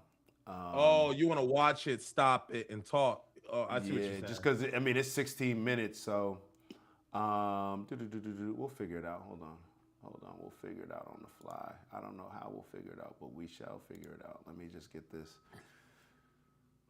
going real quick. Hold on. Yeah, Alex brought up a good point. Why isn't Gavin's statement here going viral and people going in uproar? This is crazy. Alex, you're right. You want the real answer, or I want both because I'm looking to be weak. Niggas don't care. Yo, black people don't care. Yeah. That's what it really comes down to. And I'm saying the N-word for a reason, because this is nigga behavior. This is ignorant ignorant people behavior. Period. Doesn't matter whether you're black or white. This is what I think of when I hear that N-word. You know, this is what I think of. This is that type of behavior where you just continue to just like a dog. Like almost you're getting mistreated, you're getting violated, but you just keep coming back because they just keep giving you crumbs. And as a dog, you have no other place to get food from. So you know what I'm saying? You got to keep going back to master because you're stuck in this house that you've locked yourself into. And now you can't go anywhere else to get food. So now you're just enslaved to whoever will give you crumbs rather than you realizing like, oh shoot, I'm not even locked in this house. You ever see one of those videos? They do it on like if you put mosquitoes or flies in a certain container. They did a study where if you put something over that container for a very long time, and then you remove that, they still won't fly out of the. It's almost like that mindset. Yeah, like that's the mindset of a lot of this stuff. Mm-hmm. Interesting nonetheless. Let me see if I can. That's what it comes down to. You know, I guess it's cool. People, you know, whatever. People not really tripping over it. I guess I don't know. But let me actually. I'm trying to figure this out on the go, Clay. And we'll have this a little bit better situated. Hold on, I think I may have missed you. And so what? So this one's gonna be a little. So basically, you want to be able to converse in between the gap, because so it's delayed. I'm trying to figure out how you'll be able to hear it. Well, shit, I mean, like I said, you listen to it on the YouTube. Yeah. All right, and then you start talking first, and then I'll pick right back in. All right, bet. Let's get to it. And I haven't seen this one, guys. So this is the one that shout out to Big Bro Finn sending over. Okay, so this teaches us that in life, do not be smart, just be lucky. Okay, that's all you need. All right, now I know all this sounds suspicious, but there are lots of reasons why we should just believe the government. Okay, why we should believe the United States government is telling us the truth, that 9/11 was done just by 15 terrorists operating alone, without any help. That JFK was killed by one lone gunman named Lee Harvey Oswald. That the moon landing was actually real. Okay? So let's go over the reasons why we should never ever believe conspiracy theories. Okay? The first reason, of course, is the government would never lie to us. Okay? That's the first reason. It's probably the best reason. Second reason is, well, the government is too stupid to do anything like this, okay? They're incompetent, okay? The third reason is, why is there so much evidence that there's a conspiracy theory, right? If the government is so powerful, if they're capable of like doing these conspiracies, surely they can cover it up as well. Why is it on 9/11 we have all this footage? Why is it that we have the passports? Why is it that we have like this TV show? Why is there so much evidence? That makes no sense, right? So the fact that there's so much evidence suggests to us that the government is not involved, okay? Because the government is so powerful that it can just cover everything up. right? The other thing is NASA has 400,000 people working on the space program, right? Why hasn't anyone come forward and confessed? Why hasn't anyone told the truth? That's kind of strange. So the fact that so many people were involved, but no one has come out and told us what happened means that the government is telling the truth, okay? Does that make sense? It's very hard to keep 400,000 people quiet. Okay? Someone might have told a friend or a family member or just might have gotten drunk and then done a YouTube video. Who knows, okay? But it's very hard to keep 400,000 people under wraps. JFK, why did they kill him in public? Why not just make it a private thing, Just give him some poison, he dies, no one knows. Why make it into a spectacle? Okay, so another reason to doubt conspiracy theory, okay? And the last thing is, if the government was really involved, they would not allow us to discuss this, right? They wouldn't allow me to find this video online. They could just cover it all up, right? All these videos I've shown you are online. So this tells us the government doesn't have anything to fear, right? Okay? So we're in a strange situation where we can either believe the government is telling us the truth, but then we have all this evidence to suggest that they're not telling us the truth. Or we can believe that they did this, but what we also have to believe is that they did this and they want us to know that they did this and they want us to talk about these conspiracy theories. Okay? That's kind of strange. Well, it turns out we have an explanation for this. It's called revelation of method. The idea is that those who engage in evil must tell you that they are engaging in evil. The theory is that those who do conspiracies must tell you they're doing conspiracies. And there are 3 reasons why, okay? So let's go over them. The first reason... And before we get into the reasons, there was something that he said on the previous slide that I wanted to address. Matter of fact, we'll get into the reasons and then we'll go forward. Hold on. Is the idea of learned helplessness. And so the idea is, okay, let's just say that everyone knows that they did this, right? We get angry. We write emails. We make YouTube videos. Then what? Nothing, right? So the idea of learned helplessness is like the more angry you get, the more helpless you feel, and therefore the more obedient you become. Okay? That's the first reason. Second reason is the idea of karmic responsibility. And the idea is that the people in power are extremely superstitious. That first reason again, hold on. Right? We make YouTube videos. So let's go over them. The first reason is the idea of learned helplessness. And so the idea is, okay, let's just say that everyone knows that they did this, right? We get angry. We write emails. We make YouTube videos. Then what? Nothing, right? So the idea of learned helplessness is like the more angry you get, the more helpless you feel, and therefore the more obedient you become. Okay? That's the first reason. Second reason is the idea of karmic responsibility. And the idea is that the people in power are extremely superstitious. They believe that when they die, God will judge them. Okay? So we're all dead, and God says to the government, hey, why did you do all this evil stuff? And the government says, no, no, no, I did not act alone. Everyone participated. Why? Because I told them what I was doing. They didn't stop me.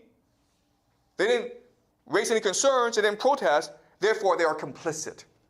Okay? So another way of saying this is, if you just look at 9/11, if you just look at the moon landing, if you just look at JFK, the evidence is so overwhelming that if you still believe the government, it's not because you are ignorant or stupid, it's because you are complicit. It's because you are involved. Therefore, you share the guilt. Therefore, the karma is spread to everyone. Okay, that's the logic. Right? And the third reason is attention capture. These events are set up in a way so that they will be remembered forever. Okay, so everyone remembers where they were, what they were doing, who they were with on 9/11, when JFK was assassinated, during the moon landing. Okay? So you probably were not in the United States. You might have been in China. You might have been Tunisia. You might have been in South Africa. It doesn't matter. Okay? You could have been on the moon. Okay? But you still remember what you were doing on 9/11 because it's etched into your consciousness. And that's the point. The point is to control people by controlling how people perceive reality. Okay? Because then you have the power of God. Okay? So these are the three major reasons why they will do this evil, but they will tell you they did this evil, and they want you to discuss and continue to discuss why they do this evil. Okay? So even today, people are still writing books about JFK. People are still writing books about the moon landing. It's allowed because it's attention capture. Okay? It's like the idea of top of mind. So if you're a company, you don't care about bad publicity. All publicity is good because it's top of mind, right? So if you are hungry and you want to go out for lunch, what's the first thing that you want to eat? It's the first thing that comes to mind, right? So maybe pizza or hamburger. Okay, that's the idea of branding. So that's what they're doing here. They're trying to control your reality through these events. Okay? Does that make sense, guys? Okay, any questions? I got a whole lot of questions. I want to get to the beginning. So what we'll do is, if it's okay with you guys, we'll go through each one. I want to go through the learned helplessness first, have a conversation about that, and then we'll move forward. The more helpless you feel, and therefore the more obedient they're doing. Okay. Those who engage in evil must tell you that they are engaging in evil. The theory is that those who do conspiracies must tell you they're doing conspiracies. So how many times have we heard this when it comes to the movies? Like how they have to put certain things in movies before they actually do it? And there are three reasons why, okay? So let's go over them. The first reason is the idea of learned helplessness. And so the idea is, okay, let's just say that everyone knows that they did this, right? We get angry. We write emails. We make YouTube videos. Then what? Nothing, right? So the idea of learned helplessness is like the more angry you get, the more helpless you feel, and therefore the more obedient you become. Okay? That's the first reason. The more angry you feel. Hold on, I gotta run that back, man. This is. So the idea of learned helplessness is like the more angry you get, the more helpless you feel, and therefore the more obedient you become. The more angry you get, the more helpless you feel. So then you get to a point where you feel so helpless that you just choose to be obedient. Is that what I'm hearing? So okay, and Glay, I know you're listening in the background. You can chime in at any point. But so learned helplessness. I do think that a lot of us see that. Because a lot of it comes down to, okay, you call out a problem, you get angry about it, but then you realize, like, you know what? We can't do anything about this. So therefore, you'll either choose to do, I guess, a few things. You can wait for somebody else who's going to be the savior to fix it, or you just become obedient to the actual system. So we see this play out in different ways. It's a lot of it is based on even what we see happening between, you know, the conversation that we saw with Mike Huckabee and Tucker Carlson.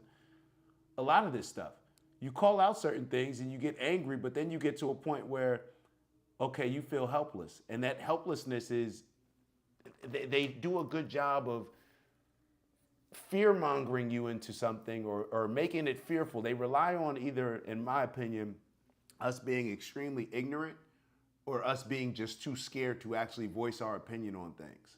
So they rely on that. Then it comes to this helplessness where it's like the people that you'll have, like people like me and y'all, that I'm sure when y'all are screaming to your family members, when y'all are getting into these arguments at Thanksgiving, when you're all these type of situations, right? Where you're trying to tell everybody and everybody else is just kind of sitting there like, oh, okay, yeah, I get it, but you know, can't do anything about it, so I don't care. That's what happens a lot. So let's move on to then karmic responsibility. This was an interesting one. Okay, that's the first reason. Second reason is the idea of karmic responsibility. And the idea is that the people in power are extremely superstitious. They believe that when they die, God will judge them. Okay? So we're all dead, and God says to the government, hey, why did you do all this evil stuff? And the government says, no, no, no, I did not act alone. Everyone participated. Why? Because I told them what I was doing. They didn't stop me. They didn't raise any concerns. They didn't protest. Therefore, they are complicit. Okay? This reminds us of, everything going on with Israel, everything going on with what America has done in Venezuela, all of the things that we've contributed to. We've been complicit in a lot of this stuff. And a lot of the reasons why we've been complicit, in my opinion, is because we've done a lot of the same things to create and build our country. So it's an interesting way of looking at all this stuff.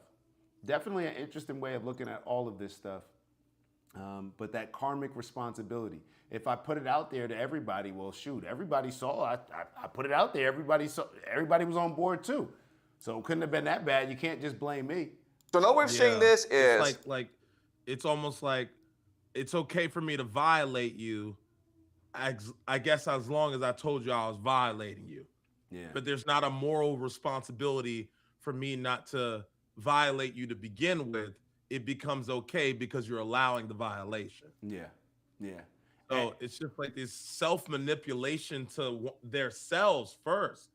And that's why, man, we've had these talks where it's like, we say, look, nobody in their right mind can feel comfortable killing somebody, slapping the shit out of somebody, disrespecting somebody.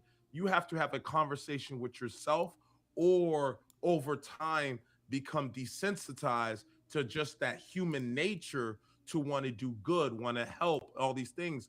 And then you are able to, however you solve it in your own mind, but that takes time to be able to just get there. Yeah. Yeah. It's you realize that this world can only operate the way that it is operating based on people buying into it.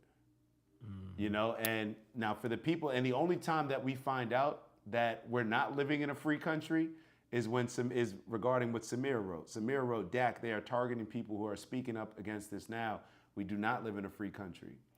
The only time we realize that we're not living in a free country is when we speak out on these things, and they make examples of certain people that will speak out. They'll make an example of a JFK, like he said. They could have poisoned JFK. Why did they need to do that in front of everybody else?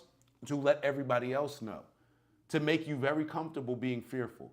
Like, be fearful, and then once you have a certain amount of fear, you'll be very comfortable embracing, well, hey, this is out of my control, so therefore I'm just gonna go back to acting like I'm not aware of this stuff, because at least then I can almost fool myself as if I'm living in some sort of free society, compared to if I actually call out a bunch of the BS that's clearly and obviously happening in front of me. When I start calling that out, then I'll be reminded, oh, nah, this ain't free. Just like with free speech. You'll hear a lot of conservatives calling for free speech, but then those same conservatives will then get on board when it comes to Israel talking about anti-Semitic rules and how you're not allowed to say Zionist now. Now that's hate speech. Y'all were the same people that were telling us that we should be able to say everything and that we should have free speech, but now you're saying that using the term Zionist, if it's not in a favorable way, that's hate speech. So we see the play. You and I both said it, 2026. Everybody knows, bro. Yeah. Everybody knows. We're just trying to convince enough people who do know that it's okay to actually say and it's okay to move in a different direction. Like, that's all this is. That's all this is. Y'all. Yeah, like you're not alone. You're not alone. Yeah. We're here. We're in the class. We see the same BS. We want you to know that you can call it out and still live a fantastic life. You can still live a life with morals, principles. You can still get in your bag. You can still chase your passion. And you can still also call shit that makes no fucking sense. Yeah. It's so that we can continue to make the environment more uncomfortable for the people that continue to try to bamboozle us and try to make it seem like we don't peep the game. Like, you're not like, nigga, I know you paying me 10 cents on the dollar. That's why I'm not coming to work today. And if you think you're going to hold that over my head, I'm quitting and I'll go get another job. Like why do you think once jobs start realizing you put your nuts on the table like that, they get rid of those type of people. Yeah. So I've always been fired from jobs because I never understood why I'm rushing to come make you money. If I got something on my plate or I'm a little tied up, you should be understanding. Nigga, I know you pay me pennies on the dollar, but you want me to rush to come take care of your shit. I told you I got some personal shit going on, and you gonna sit me down and give me a verbal reprimand like a fucking child? Yo, you're out of control. So if I'm working at your job, my goal is to make you money. All that other stay in line shit ain't for me. I'm not doing all that. I'm not showing up to every meeting. Don't miss me with all the fucking phone calls. I'm not doing all these fucking Zooms. If I'm good, I know how to sell shit. That's all I'm pulling up for. Me and you both know we're not friends. We're not family. You don't give a fuck about me. I don't give a fuck about you. I'm here for $1. You're here to get $1. Let's keep it copacetic. We ain't got to do all this extra shit, because the extra shit is the shit that really get my blood going and got me wondering what the fuck am I doing? And then it makes me quit earlier. Because you know I'm quitting, you know I'm leaving, and you know I'm working on some shit on the side. And I'm not ducking it. I'm not hiding it. I'm here to learn from your shit so I can go make my own shit. I'm going to tell you. I'm not going to lie. So I'm not looking to work my way up the company. I'm looking to steal intel so I could do it for myself. That's it. And I like to be honest about it. Y'all be making me have to lie to y'all niggas. Y'all make me feel like I gotta act like I like coming here, but I don't. Why do I have to do that? Wouldn't you rather know a nigga don't want to work here long term and say, well, look, he's good for now, but look, he don't want to be here, and better off just saying, all right, man, here, while you here, do your thing, hit your KPIs, but look, just give us a decent notice. You got that out of me. I just don't know why we gotta lie to y'all niggas. We don't want to, but they force you to lie to them. They force you to tell them, hey man, I don't have another bitch. You don't want to be I don't have another girl. Better off just no, I've got one. I'm telling you, I've got another girl. Right, I'm being honest with you. So don't get too wrapped up in me. They don't want to hear that. They don't want to hear that. They don't want, but I'll tell you what, probably after the pandemic, like after 2020, I feel like people were doing more of that. Like, nah, I'm not coming. Nuts were dragging. Like, yeah, matter of fact, we're coming back to the office. Nah, I'm gonna still do remote. Like certain people, like, nah.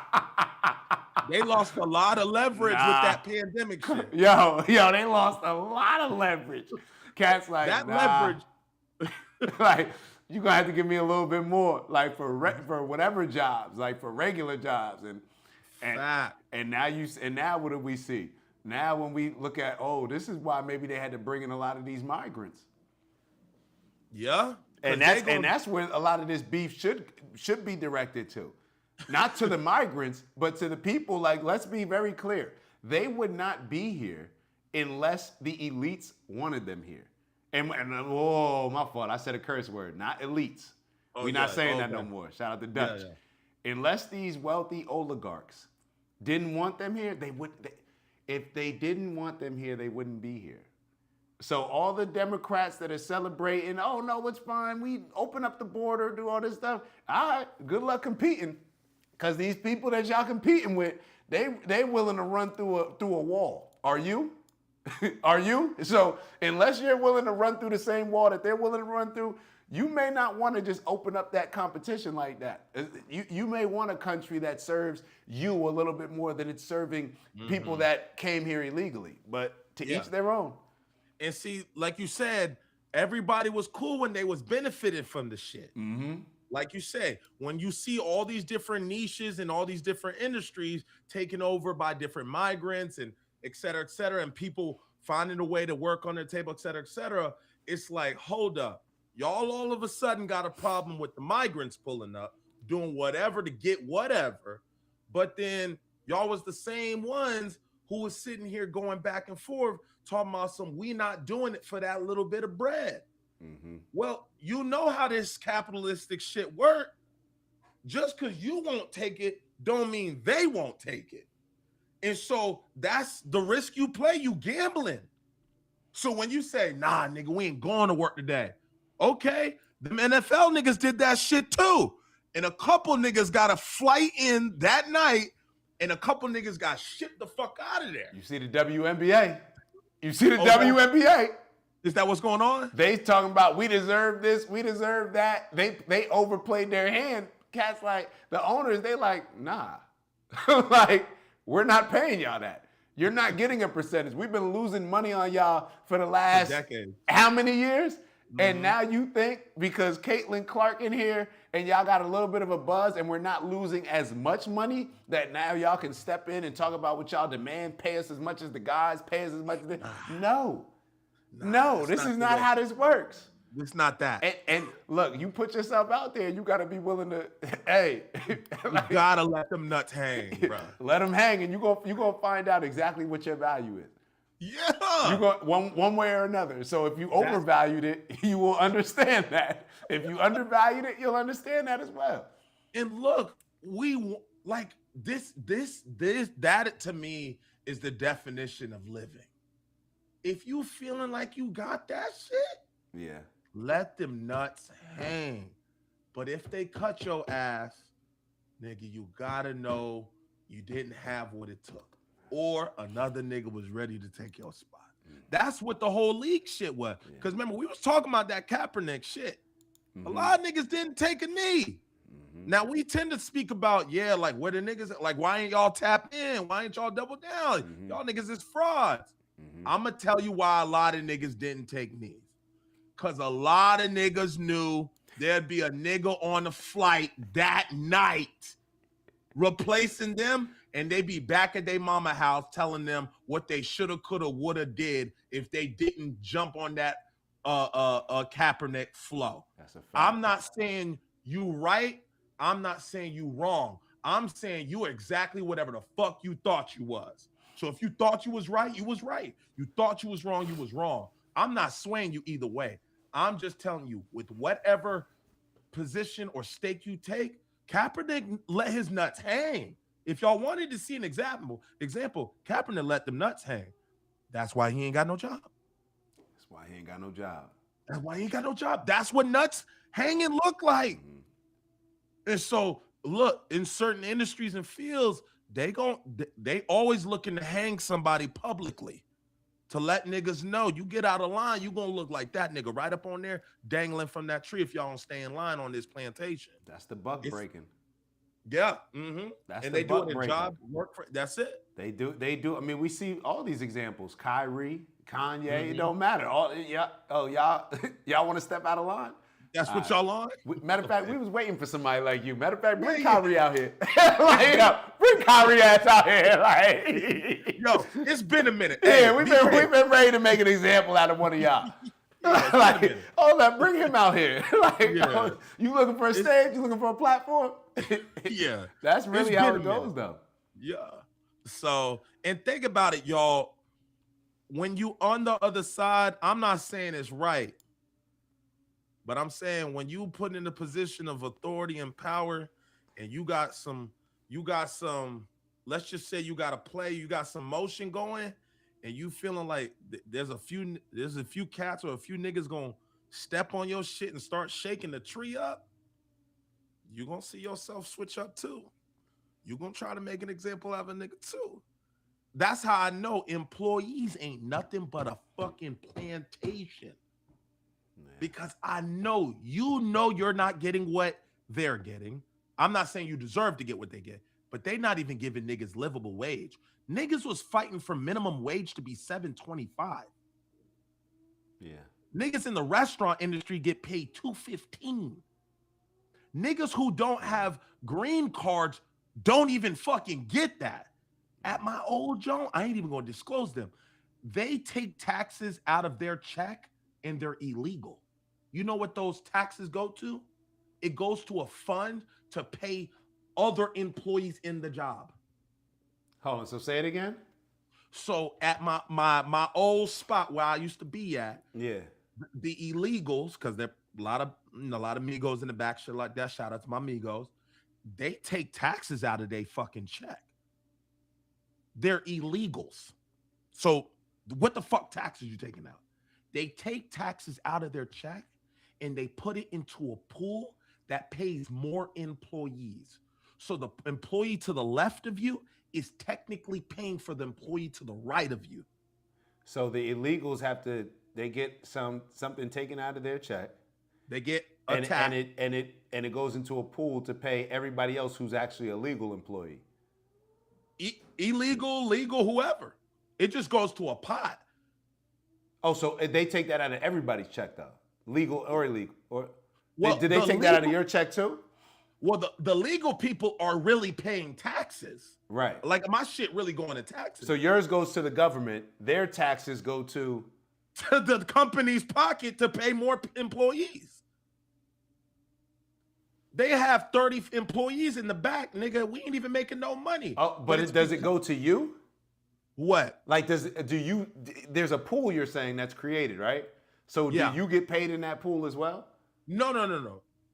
Oh, I thought it was a pool that goes towards that. I was like, No, I was no. going to say, well, yeah, damn right. That's the cost of shit. You want to Nah. So what they do, the play is, oh, okay, BK, the citizens, they Let's pay say you're taxes. illegal. Let's say you're illegal. How does that Okay. work? If I'm illegal, they gonna take 20% out of my check for taxes. Right. That 20% that's supposed to go to taxes Mm-hmm. goes to another pot that is specifically for the company, the restaurant. What they do with that, every illegal, all 30 of them are paying 20% of their check, gets pulled out with taxes, put into a pot so they can fund more employees. So it just goes to the company, and the company can use it whatever way they want.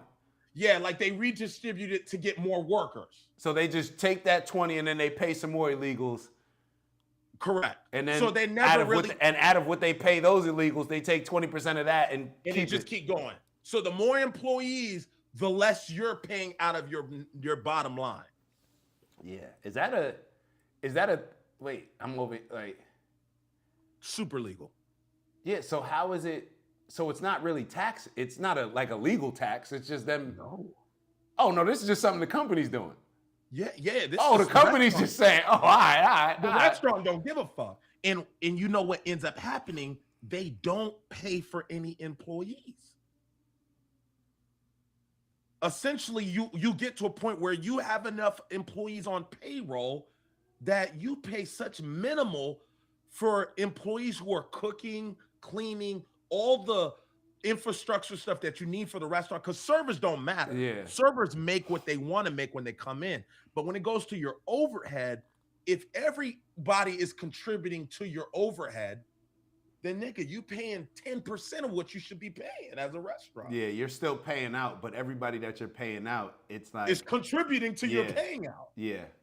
So you win. So the more illegals you get, you like, I don't even want legal niggas. Because when I get legal niggas, they pay their shit to the government. I need niggas illegal. So they go get them niggas intentionally. And like you said, everybody everybody wanted the migrants to stay for what? For their fucking benefit. So those construction sites, those restaurants, those different industries, I'm not saying they're not working hard. I'm not saying they don't receive a benefit from it. But it does put, you do see how that situation works in a lot of business owners' favors. But at the same time, it's like, what side of the fence are y'all on? Y'all not even doing it legit. Yeah. You know the illegal, but now y'all want them out of here. But you didn't run it up. You didn't make this much money off legal work, sir. Yeah. It's that construction. It's a lot of collusion. Mm-hmm. It's a lot of collusion because when you think about it, damn, I kind of forgot the point that I was gonna make. But yeah, there's a lot of collusion. Like everybody's involved with this. Everybody is pushing for it. Even when you looked at the election, certain people were trying to justify, oh, we need these people here. Okay. Well, if you need them here, I can see the oligarchs need the people here because not only are those 10 million people that you're able to pay less, but you're getting a greater return on them. So therefore, I'm paying you less, and not only am I giving you a greater return as a business owner because you're going to work harder than the person that's even getting paid more than you, but I'm also getting a greater return because you're going to feed the economy. I get to pay you less, and you're still paying the same prices at the store as everybody else, feeding the economy, even though I'm getting to pay you less. So it's like it's a the play. business owners at the actual job, they get more of a value. But then also when those people go to shop wherever they live, they're getting more of a value. They bread, yeah. Because those people make less, they take away less, they take less, but they give more because they still got to pay the same prices for all this stuff. So, Dak, it makes you wonder when you hear a bunch of people barking, talking about some leave them alone, don't send them back home. What you mean by that? Or do you really care? Do you really care about them being here, or is there some type of benefit that you see? That's why you join in on the plane, like, oh, leave them alone. Don't, like, you see what I'm saying? You can disguise yourself and say nobody belongs on stolen land energy, but it's like, nigga, you saying that because y'all niggas been banking and not paying these niggas legit for so long that you gonna fuck the play up if you don't join the Hispanics. Y'all ain't out there for them niggas for real. Y'all seeing the play. When y'all want to run these business, when y'all want to build these construction sites and y'all want to X, Y, and Z, y'all ain't not wanting to send them niggas home because you don't want to. It fucks up your bottom line, nigga. You got to go pay a nigga for real, for real. So it makes me think like Democrats, half of y'all might be for real. The other half of y'all niggas is cap. There's a benefit for them people to be here. That's why y'all want these people here, because y'all not gonna do what they gonna do, and that's not the right way to do it. You fuck up the play for them people. Them people don't see. So it's just like there's a benefit. We see how they was acting when the South didn't want to give up the slaves. It's the same play here. They don't want to give up people free labor, cheap labor. Hold up, did it freeze on you, Glay? Hold on, let me make sure it didn't freeze up on you. Hold on. Oh, there you go. Move around, Glay, for a sec. Oh yeah, yeah, you good. All right, I think it froze for a sec, but yeah. These are all questions that we got to ask ourselves, and I think the only time we get confused is when we look at it as if it's Democrats versus Republicans. Like when if we looked at the government and see, okay, they're all working together, then it starts to make a bit more sense than this group against that group, because otherwise the conversation is just going to be about illegal migrants versus Americans, or that, you know what I mean, versus the people, when in all actuality, migrants, y'all getting played because y'all just the latest slaves to be brought in here. And we're getting played because now our government, we're pretty much taking our tax dollars to fund these new competitors coming in here. Who willing to do it? It's like now they come in and they get certain aid, certain help living somewhere, certain help paying for their food, paying for their education, all these different things, shelter, all these different things that we're contributing to, and now we're just funding the people that are now going to replace us in our jobs. Yeah, it ain't a Democrat versus Republican play. Because if it's either AI is gonna beat you and take your job, or they gonna get some migrants to do it. So it's either one. And a lot of times the people that are, working at these AI spots, that's why Trump wants these H-1B visas, because he wants to bring in people from India and China, because those are the ones working for a lot of these tech companies that are then going to create the AI technology to replace you. So, yeah, America, we keep running around talking about America last. That's how niggas is operating. Yeah. Americans last. Americans last. Yeah, Americans last. It's the people. If you legit American, nah, bro. The government is putting everything and everyone in front because y'all too expensive. Think of it. It's the same. It's the reason why they abolished slavery. They ain't abolished slavery because they gave a fuck about niggas. They didn't give a fuck about that. The North did not give a fuck about black people. That's not why they got rid of slavery. Yeah. It made no sense financially to continue to get people slaves who are living 7 years span. And they said, bro, this is costing us an arm and a leg. Abolish this shit. Y'all white people, y'all slaves too then. White people just ain't never seen themselves turn into the people that they used to control. Yeah. The government said, nigga, get the white folks too. They ain't like, fuck all that. Put them white people in the plantation too. Now look. Now the white folks right next to the black folks. You think all this change happened because niggas let this shit happen? Or because niggas went up there and fought for freedom? Fuck out of here. Oh, that's cap. Niggas let slide what they wanted to slide. Same way, how the fuck a bunch of people sneak into a country? Nigga. They got the red carpet. They got the red carpet rolled out for them. Yeah. They got the red carpet rolled out for them, and we just too silly to see it.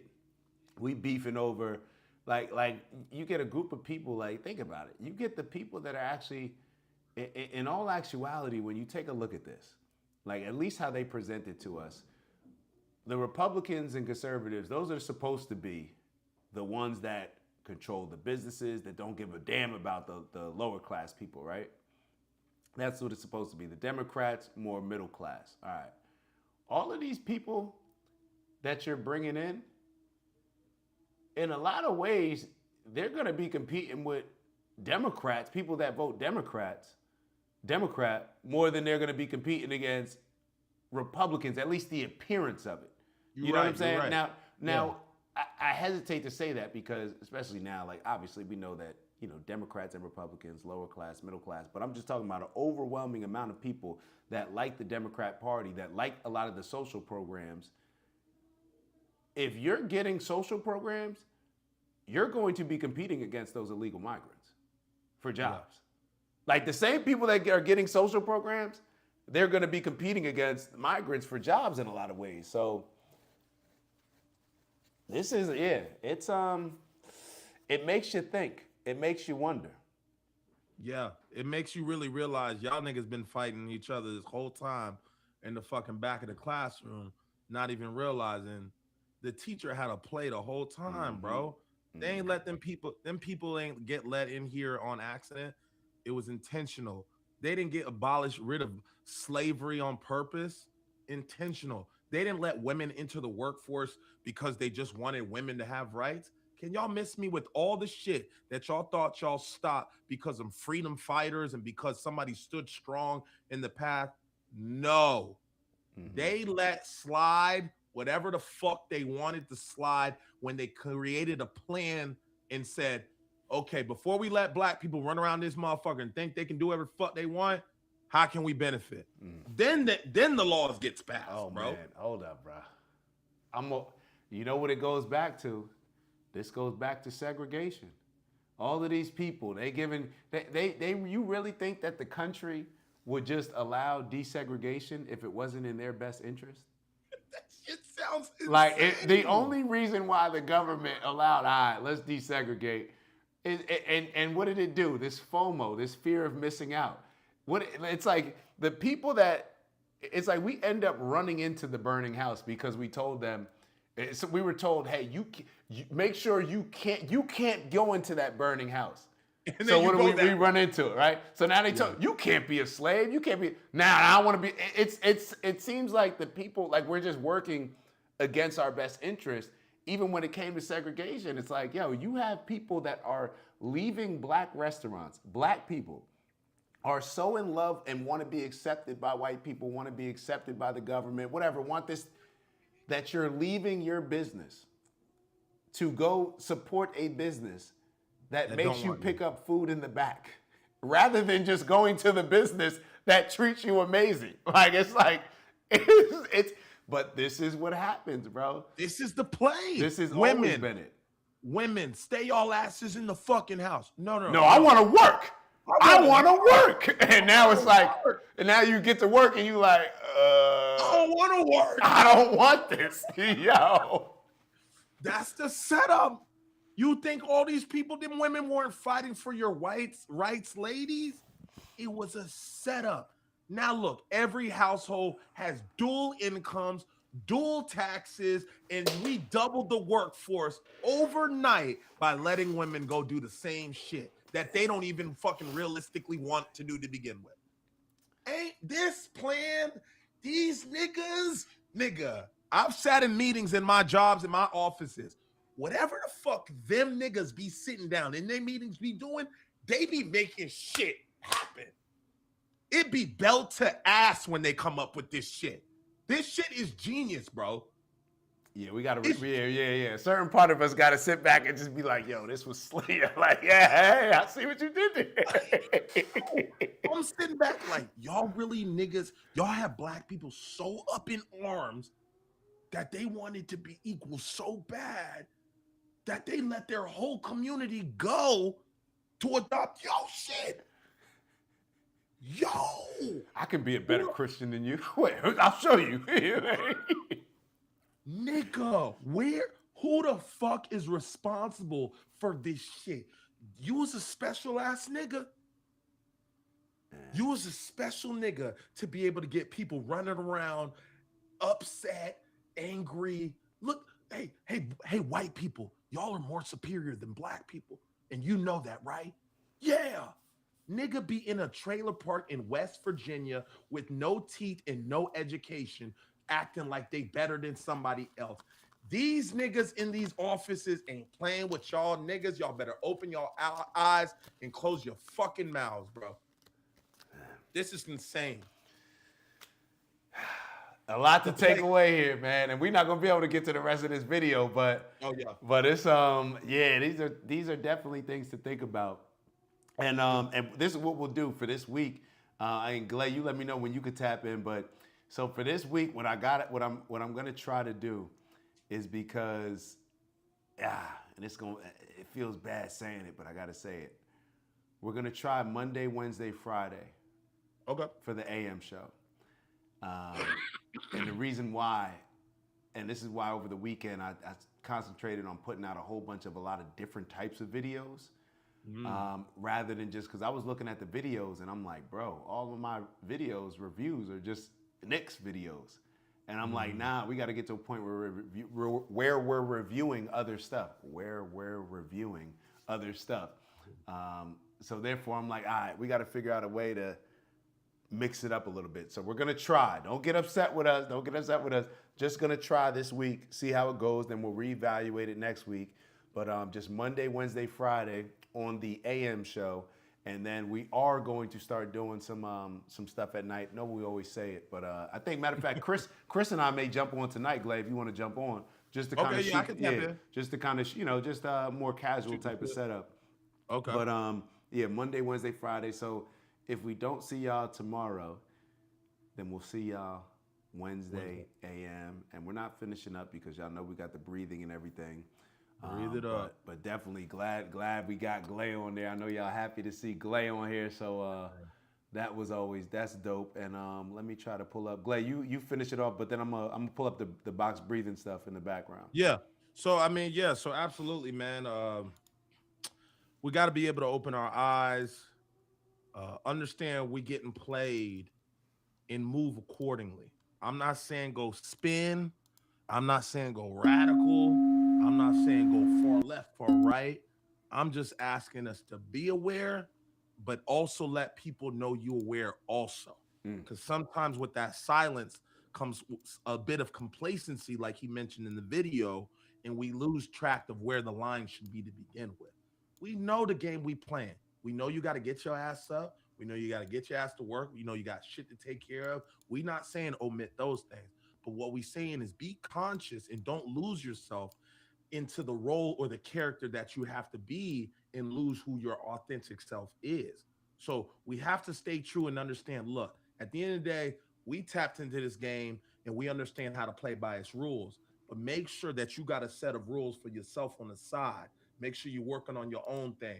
Make sure that you doing more research. Make sure that you're being competitive on the workforce if that's where you want to go, or starting a business, or tapping in with family members or friends and learn more about real estate or how to generate more income. Because when these niggas want to shake the tree and make examples or start firing niggas for no reason or do funny shit or lay people off, I don't want you to get caught with your pants down, because that's how these niggas move.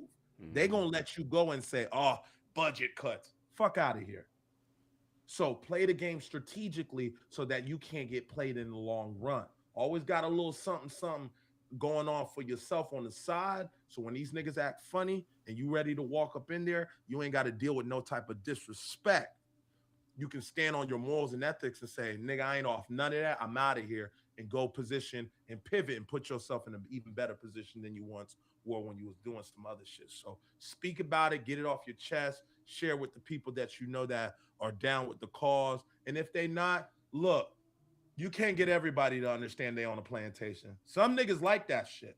And to be honest, some niggas only qualify to be on a plantation. I don't think every nigga should not be picking cotton. I think a few niggas need to be out there because they ain't gonna serve me no purpose nowhere else. So fuck out of here. I ain't got no time for that. You gonna be bitching, whining, crying, be undisciplined, all that other shit. Take your ass to the field, my nigga. But for these few other niggas who know what the play is in the group, in the community, nigga, we know what the play is. And when it's time, that's when the cream hit. That's when the cream hit. That's when the cream hit. Oh, man. Well, that's all I got. All right, Glay. Nah, miss this energy, man. Miss this energy. Let me get these together, and then we're going to start our breath work. Y'all know this is the most important part. So stay tuned. Don't leave just yet. And if you do leave, make sure you get us a like before. But we're going to do our box. Well, not our force. I think it's a 4-7-8 technique. So we're going to be inhaling, then hold. Then we're going to be exhaling. On every inhale, be very intentional with inhaling positive energy. And then on the exhale, be very intentional with unleashing that negative energy, getting rid of anything holding us back, limiting us from becoming the best version of ourselves. So I'm going to close my eyes. You do what's in your best interest. You can either follow the sound or you can follow the yellow dot. And we're going to start with an inhale. Ready, begin.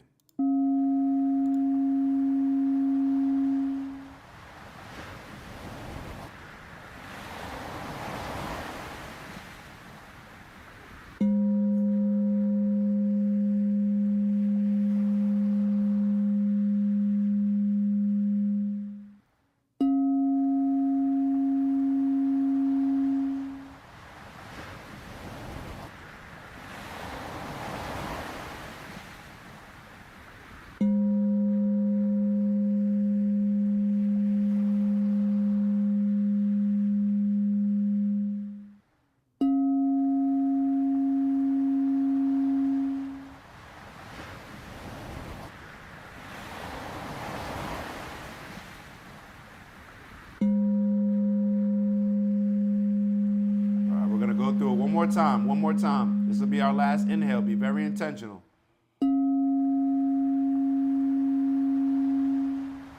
Hold it. Then we're going to release the last remaining bit of that negative energy. I know it's loud. Sorry about that.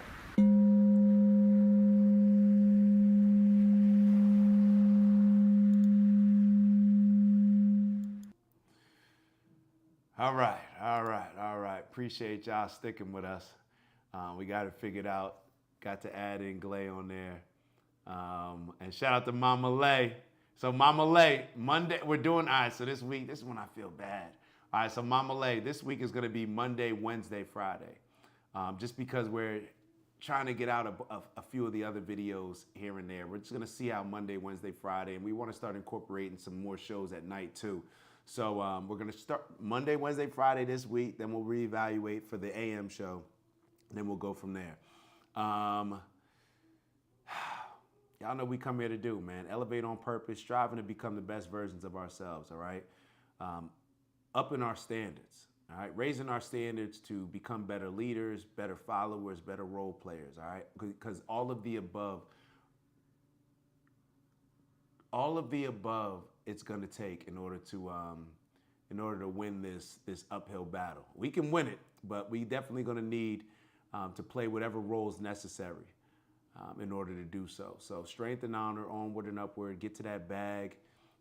What is that bag? All the quote unquote little things that we know add up to the big things that will eventually add up into what's going to make our impact on this world that we like to call our personal legend. So what are the things that you're going to focus on throughout the day, throughout the week, throughout the month to make sure that you're on the proper trajectory as you're living in your purpose, striving for purposeful abundance? The things that I focus on: peace, love, happiness, health, wealth, and in everything we do, integrity, Gotta add that balance. And Glay, since you here, get a little sprinkle of that perspective. Matter of fact, dump the whole thing in there. All right, man. Glay, you carry us out, and then well, we got a couple dope quotes as always. But I'll let you carry us out, and then we'll say some of the quotes. Oh, Glay, your volume. I don't know if the audio's working on it. How about now? Yeah, you good. Okay. You good. Yeah, just we gotta stay locked in, keep the main thing, and keep building. We're going into March now, so don't forget your goals that you set back in December. Keep your foot on their necks. Don't play with them. We're not going into 2027 with the same issues that we had in 2026. So keep striving for bigger, broader mistakes. Find more and more things to add to your list that make life a little bit more difficult, make things more uncomfortable, continue to fail and fall forward. That's the goal. So that's all I got. I like that. Some better fails. We Yeah, gotta have some better possibly fails. problem. Like, these little failures. Like, we need something that's gonna be traumatic. Like, we need some traumatic. Yeah, go get some new problems. Yeah, we need some new problems. All right, so Finn wrote, the divine is not found in distant temples or borrowed voices. It is found internally within us. Seek outward to find God, and you risk following another's illusion instead of your own truth. Come on, Mama Lay, you got something too? Let your energy be used to build, not destroy. Always something to keep in mind.